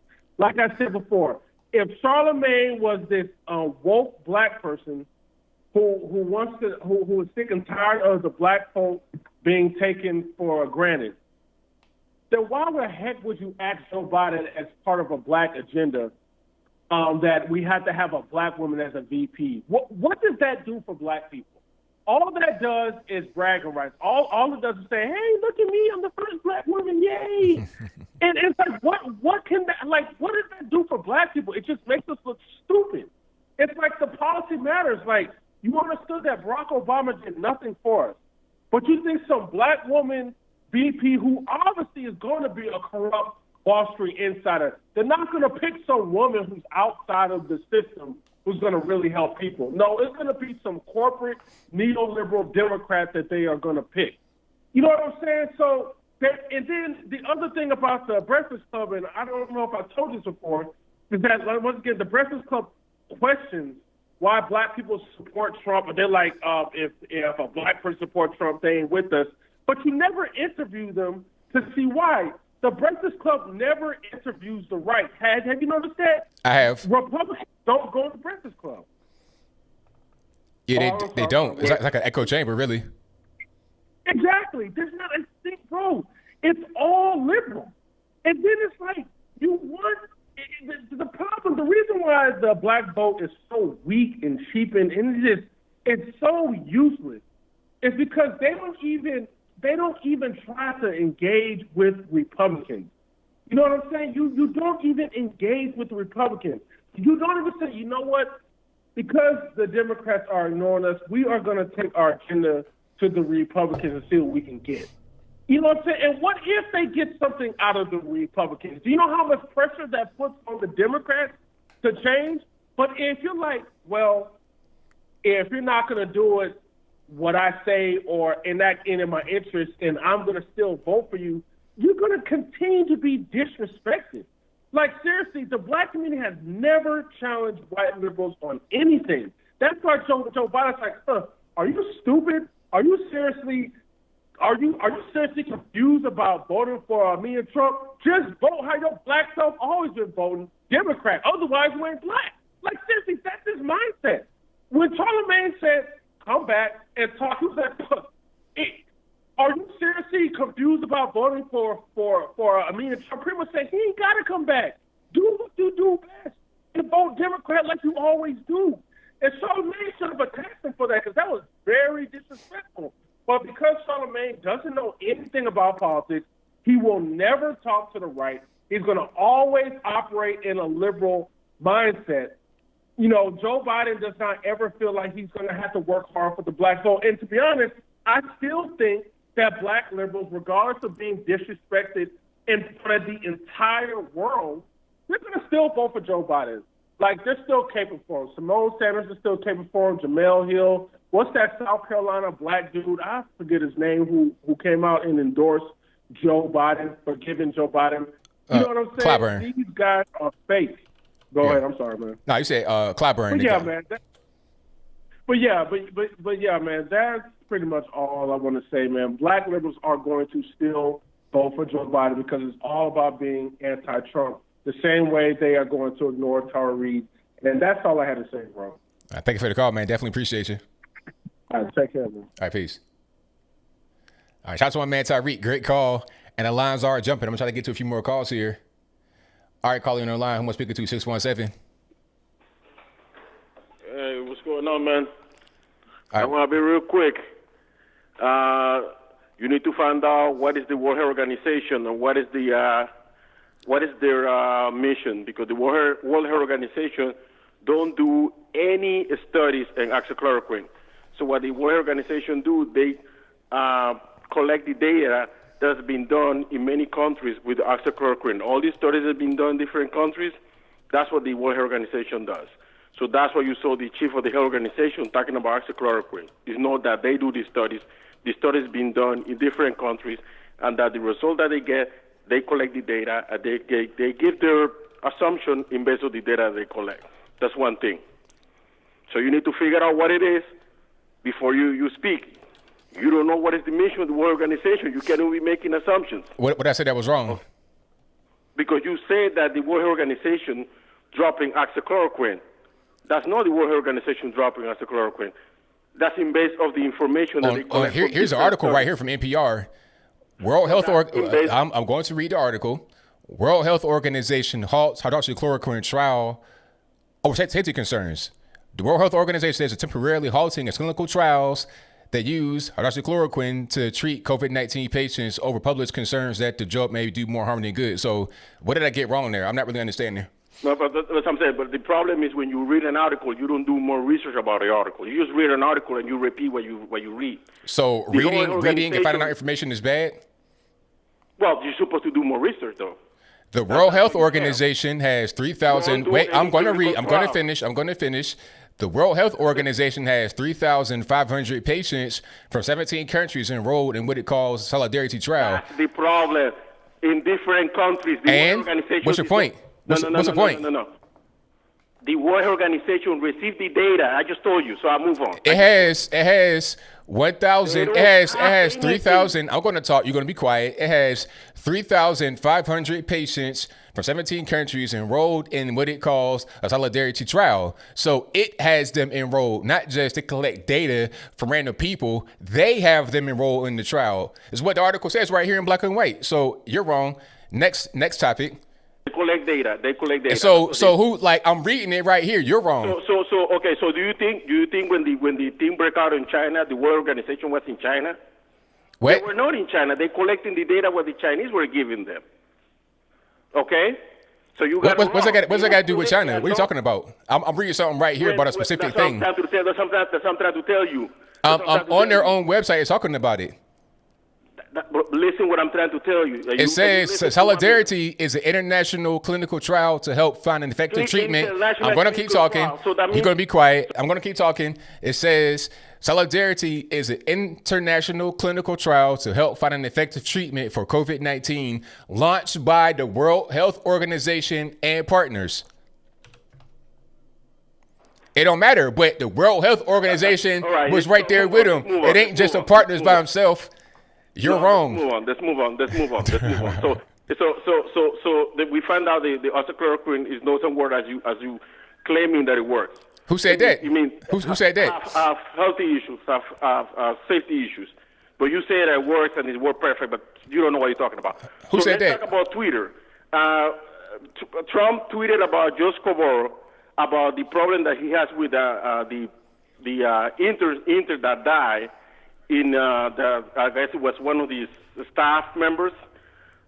Why the President of the United States will tweet something like that, saying that he has something to do with her death, when already after the autopsy there was a certainty that she had a heart problem and she collapsed, and because she collapsed, that's what caused her death. Why he will tweet something like that? What did he tweet? I didn't catch that one. Do you know Jim Scarborough is? Joe, I think Joe Scarborough is the guy that worked for MSNBC. Yeah. He tweeted because I guess his one of his staff members died. The guy was 500 miles away. So the question was, what did he tweet? Get to the point. We don't got all night. That he has something to do with her death. That we need to find the bottom of this. When they already figured out that he has nothing to do with that, but he keep putting the conspiracy theory. So Twitter like, yo, we gotta censor this guy. This is the President of the United States. This is not the average Joe talking about maybe Maggie Johnson affairs. This is the President of the United States tweeting nonsense. So they like, yo, we need to do something about this guy. And they even the widow, the husband, the former husband, like, yo, can you put that Twitter down? Please, Mr. President, put it down, shut it down. They beg Twitter to do it. Twitter like, we're not gonna do it. So this nonsense that they are against conservatives is not true. But yes, it is. Yes, it is, because you could talk about. I'm going to respond, and you're going to just pause. So now you could talk about, Trump said this, Trump said that, but let's not act like Trump is the only guy that may say a thing that you could see as untrue or inflammatory or anything like that. In the opinion of some people, it does happen in the left and the right. So why just focus on Trump and those that are on the right? Okay, most people that get suspended and whatnot from Twitter in the political sphere happen to be on the right, like the overwhelming, like 90% or more. Okay, I think Tim Pool was talking about that on Joe Rogan, where you had 23 of 24 that were suspended from Twitter that happened to be on the right. We've seen people like, the Bishop Talbert posting that fake picture of the guy that killed George Floyd. Okay, did he get any kind of censorship? Did he get deleted? Is anybody trying to say, oh, take that down? That constantly happens. They keep putting out fake information. The news media keep putting out fake information all the time, not just on Twitter, but also on TV. Anybody talking about censoring them. So what's really going on? There is a clear leftist bias. Jack, who is the CEO of Twitter, even admitted that there is a liberal bias at the company. He said it out of his own mouth. So what's the problem? So it's okay for the President of the United States to tweet something like that? I don't know anything about that. I don't know anything. I didn't see the tweet. But I'm asking you, yes or no? I don't know anything about that. I've not seen it. Oh, you don't know nothing. Also, you picking and choosing your news. I've not seen it. What you want me to do? What about that? I've not seen it. Do you listen to the press conferences? Look, I watch the news all the time. I might miss something. I don't know about it. Do you listen to the... Listen to what I'm saying. Listen to what I'm saying. I did not see it. I don't know about it. If you ask me again, it'll be the same answer. So move on to your next question. How about that? Oh, so you're picking and choosing. All right. So you can ask me a different question. I can hang up on you. How about that? All right. Have a good night. I don't got all night. I've not seen that particular tweet, so I don't know. Let's get to the next call. The number to call is 434-658-1220. 843, you're on the line. Who am I speaking to? Hey, Anthony. This is Chris. We've talked a few times before. How are you tonight? Everything's good, man. Can't complain. About yourself? I'm doing pretty good. I just had a few thoughts about all these killings and stuff that happen. Black, white, it don't matter. They shouldn't be happening. I think the reason why, before you've mentioned it before, the lack of a father in the home. Excuse me. Now, I'm right there with you, man. But the thing is that we have to realize it's not just the lack of the father, but what was lost because of the lack of the father in the home for so many generations. It's faith, honor codes, teaching the young man how to deal with his aggression, because we all have it in us. We are all angry young men at some point in our life. That's right. Would you not agree with that? Yeah, I mean, the thing is, we got to have that anger channel in the proper direction. But with no fathers in the household, it doesn't. They don't know how to do that. A woman cannot teach that to a young boy because she does not understand that energy. Just like we don't understand their energy and sometimes can't understand the way they think. Right. I mean, I agree. I'm with you. Male, female is part of two halves of a whole. You can't be complete without it. Right. I mean, you got to have that. That's very important. That's the thing that doesn't really get talked about too much, but it should get talked about because it's clearly an issue that certain people and certain whole families, and I think if we're able to get that unit back together, then we have a much better chance of being able to make it in the country. But without it, we're gonna have a really hard time. Well, I mean, all of our issues come from it. The crime, the police killings. I mean, the police even thinking that some of their behaviors that are bad, that we all disapprove of, happening in the first place is because they probably didn't have people in their home either. They are human beings at the end of the day. Yeah.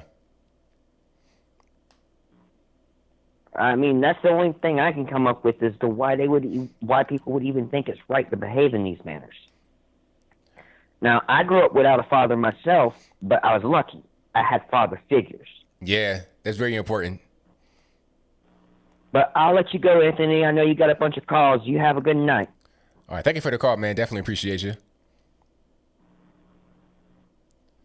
All right. Shout out to the caller. Most certainly appreciate him. Let's get to the next call. 910, you're on the line. Who am I speaking to? Hey, is this ABL? Yes, it is. Who am I speaking to? Hey, this is Jonathan. Kind of a general comment, but and it's a pattern that a lot of people have noticed, and I think a lot more people are noticing, is the extremely over the top racialized, whether it be a police killing or something happens like that. It seems like they're happening in swing states, or at least the ones that get blown up in the liberal media. Have you seen any other big YouTubers or people making documentaries on that subject? I've not seen that, but that is a point that could be made because for this entire presidency, I didn't see any kind of looting or rioting like that over race-related issues. But now all of a sudden, here it is, 2020, and it's being blown up. Now, I'm not saying it doesn't happen any other time as far as racial incidents or things that could be seen as racial incidents, but right now, I feel like they're being blown up much more than what they would be normally. So, I mean, the question has to be asked, is there a reason why it's happening? What for? Why right now, during this particular time, is it happening more and more? Right towards an election, I think that the media definitely are salivating at the reality of this happening so they can pounce on it and make it be a political thing, for sure.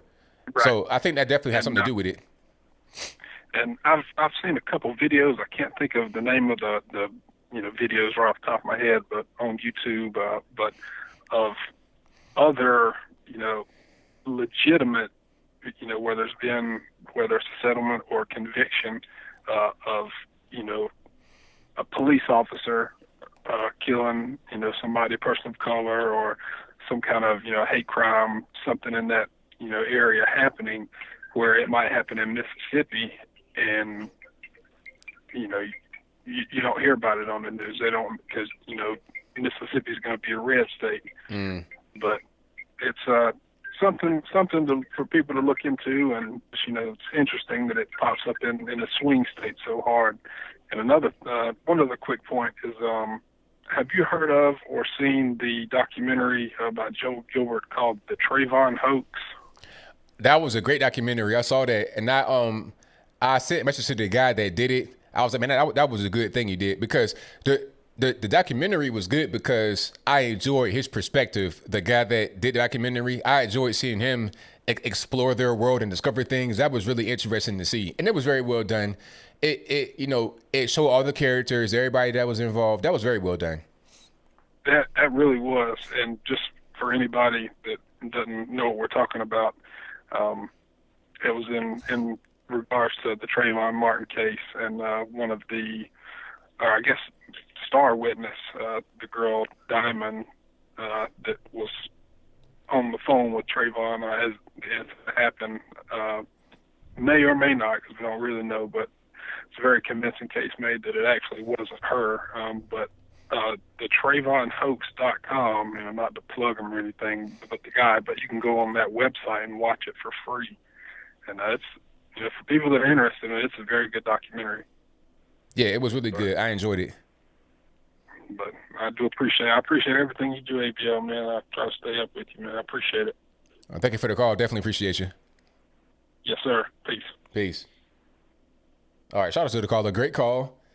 I got a lot of calls and a little bit of time, so I try to get maybe one or two more, and then that'll be a wrap.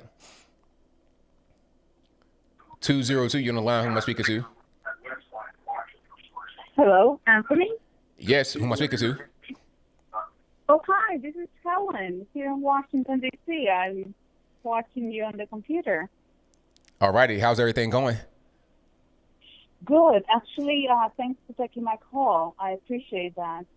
I wanted to talk to you and get your impression on certain thoughts I've been having regarding the presidential election. And I'm not sure if I'm just thinking, wacky thoughts, or if it's something that you may have been thinking yourself. So it has to do with both presidential candidates. It has to do with Biden and with President Trump. Okay.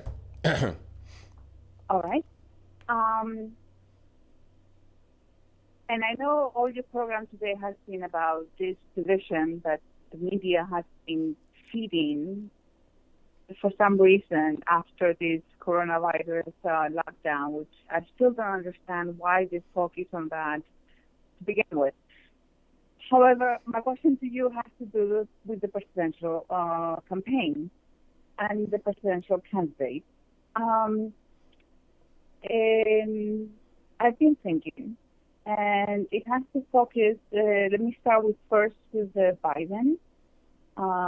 He's clearly the candidate that the Democratic Party wanted to be the candidate. I mean, there was no doubt from the very beginning, irrelevant of who and how many people they had, they wanted Biden to be a candidate. And I don't understand why.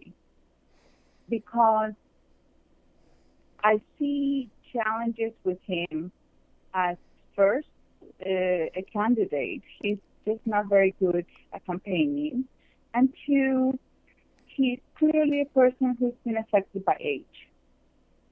However, the Democratic Party wanted him to be the candidate. I don't understand why. And there were only 3 reasons I could come up with. And I was wondering whether you had thought of this or additional thoughts you had. I run by them very quickly. One, they wanted somebody who they knew was going to lose and would not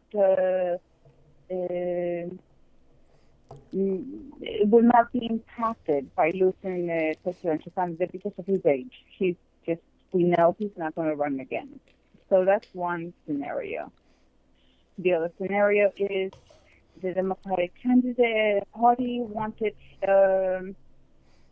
knew that he would not be a strong president. However, they were interested in placing a vice president that might eventually need to step in. Or 3, it could be that they knew he would not be a strong president and he will be a puppet, basically, for the Democratic Party. So that's one scenario on the one candidate. Then I have other thoughts about the other candidate, which is our President Trump. And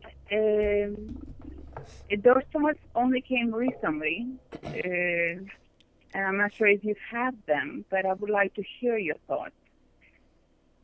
President Trump is a person who's also elderly, like Vice President Biden. However, he's a healthy man.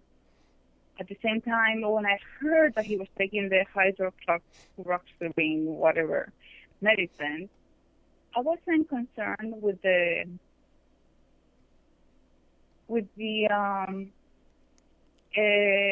comments that the media were making. I was not at all, because he's our president. He's under medical supervision 24/7. I'm sorry. I have limited time. I don't mean to cut you off. I have limited time, so we got to kind of get to the core of your question. I don't mean to rush you, but we got to get to the core of the question. Of course. So then the other scenario could be that what if President Trump has a heart attack and he's not a candidate either at the election or shortly after the election. So there are the two scenarios from the Democratic Party and the Republican Party. Have you thought about any of those scenarios? Are they completely wacky? And are they... I mean, what's going on here is that... What's your opinion? You know, a lot of presidents are old. They have been old. But what's happening right here is that Joe Biden is the best candidate they have as far as name recognition. He's not a good candidate, really, but he's the best one that would be able to get them the most amount of votes that they had. I mean, they tried to run Pete Buttigieg and everybody else, but I felt like they were not confident in his ability to be able to gain votes, so they didn't really push him too far. Same thing with Elizabeth Warren, Klobuchar. It just wasn't enough. So that's why they're running Joe Biden.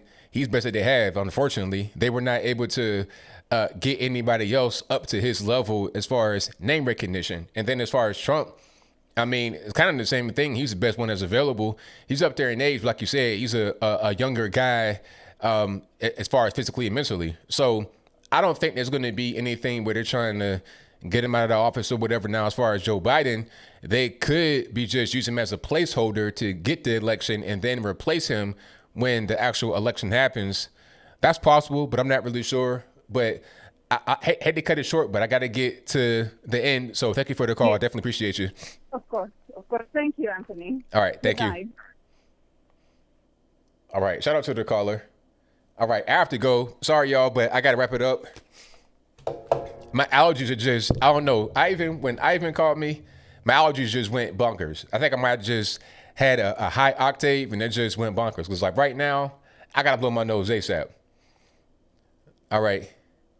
But thank y'all for being here. Definitely appreciate you. You guys have been great tonight. Excellent show. The best audience on the internet. Shout out to everybody that called. If you listen, if you watch, if you hit the like button, shared it, whatever you have done, thank you for that.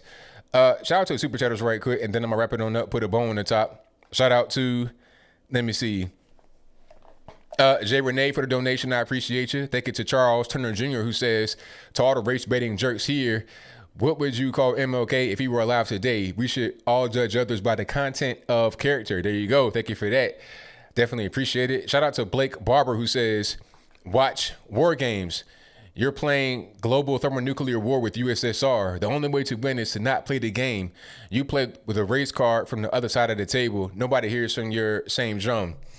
All righty. Thank you for the call, donation. I definitely appreciate it. Shout out to Shane, who says, well, it's happened as expected. Media just came out, said cop was a Trump supporter. Article came in form of a question to draw instigation and division. There you go. Exactly. That's how they do. We all know it. Thank you for your donation. Shout out to Beth Marie Evans, who says, ABL, what you're doing is working. I thank you for that, because the caller earlier was like, oh, not going to work. But I'm glad you recognize that it is working. I thank you. Shout out to Shane, who says we need more conservative platforms to fight them. You can't fight the left from an ivory tower on the right, because who's going to see it? We just be talking to each other. They're not going to see that. So how are you going to fight it? But thank you for your donation. Shane also says, I'll take dangerous freedom over peaceful slavery. I'm with you 1,000%. Let me see. Shout out to Shane, who also says, hey, Anthony, did you see the GQ article which claimed segregationist George Wallace was a Republican? GQ had to issue a correction because he was an actual Democrat running for office. So ignorant, shaking my head. Yeah, I saw that. Talking about we didn't know. Why would you not know what party it is? If you're going to write this whole big piece and everything, shouldn't you get that right? I mean, I feel like people just assume anybody that's bad or racist or negative at all in any kind of way is automatically a Republican. It's weird, but thank you for that. Let me see. And let's go down a little bit here. Thank you to Dina Marie, who says ABL, mayor of Chicago, is dismantling and disbanding the organized crime division and got rid of all narcotics divisions. She's demoting the high-ranking left and right. Wondering which divisions are next. Good question. And the question is, what is she trying to do? Just trying to get rid of the police force so there could be total carnage in the black community? What's going on? But thank you for that. Shout out to Be Real, who says George Floyd fiance is a white woman. Uh-oh. And you know what? I saw the super chat when you wrote it. I went on Twitter and looked. People are already denouncing them. Oh, well, if you want to be part of the black community anymore, you want to be with the white woman, I'm not giving you my energy. It's like, really? It went from hands up, don't shoot, Black Lives Matter to F him, forget him, because he's about to get married to a white woman, for real. Interesting. But thank you for your donation. And he also says, are the black community still going to riot for him now? Well, the riot ain't even about him, for real, for real. That's not even the point. The point is I have an excuse to go steal and to go act emotionally to vent my frustration about my personal life. It's not even, they don't care about him. When you ask him who George Floyd is, might not even know. If you show them a picture of his face, they might not even know who that is because they don't care. If you're outside looting a CVS, a Target, or on the highway in Los Angeles acting up, you don't care about George Floyd. You care about just your own personal things you got going on with yourself. But thank you for that. Shout out to War Damn ATL, who says, Charlemagne admitted on Brilliant Idiots that he lives in a Jewish neighborhood. Hilarious. Breakfast Club is not even black owned. And Puppets for DNC. Exactly. 1,000%. Thank you for that. Shout out to Chris Peters, who became an ABL supporter. That's great. Thank you. Shout out to His Gays Incorporated, who says, this is America. Freedom of speech. Remember. Exactly. Still got freedom of speech. It didn't go anywhere, right? You can't just stifle that, Twitter. Talking to you. Thank you for that. Shout out to Mike from Queens, who says, I think at this point, Joe Biden is a placeholder. That's most likely the case, for sure.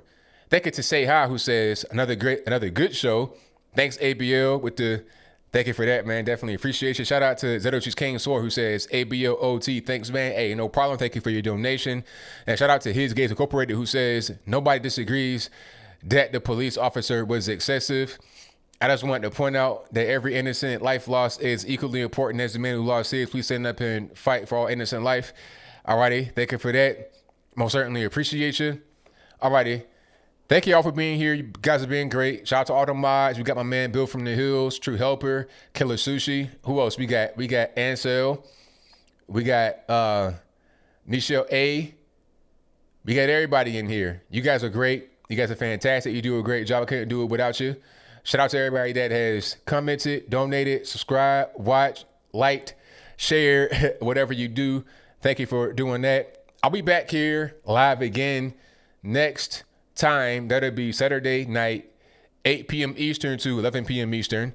And until then, I will see you all next time. So until then, y'all be safe.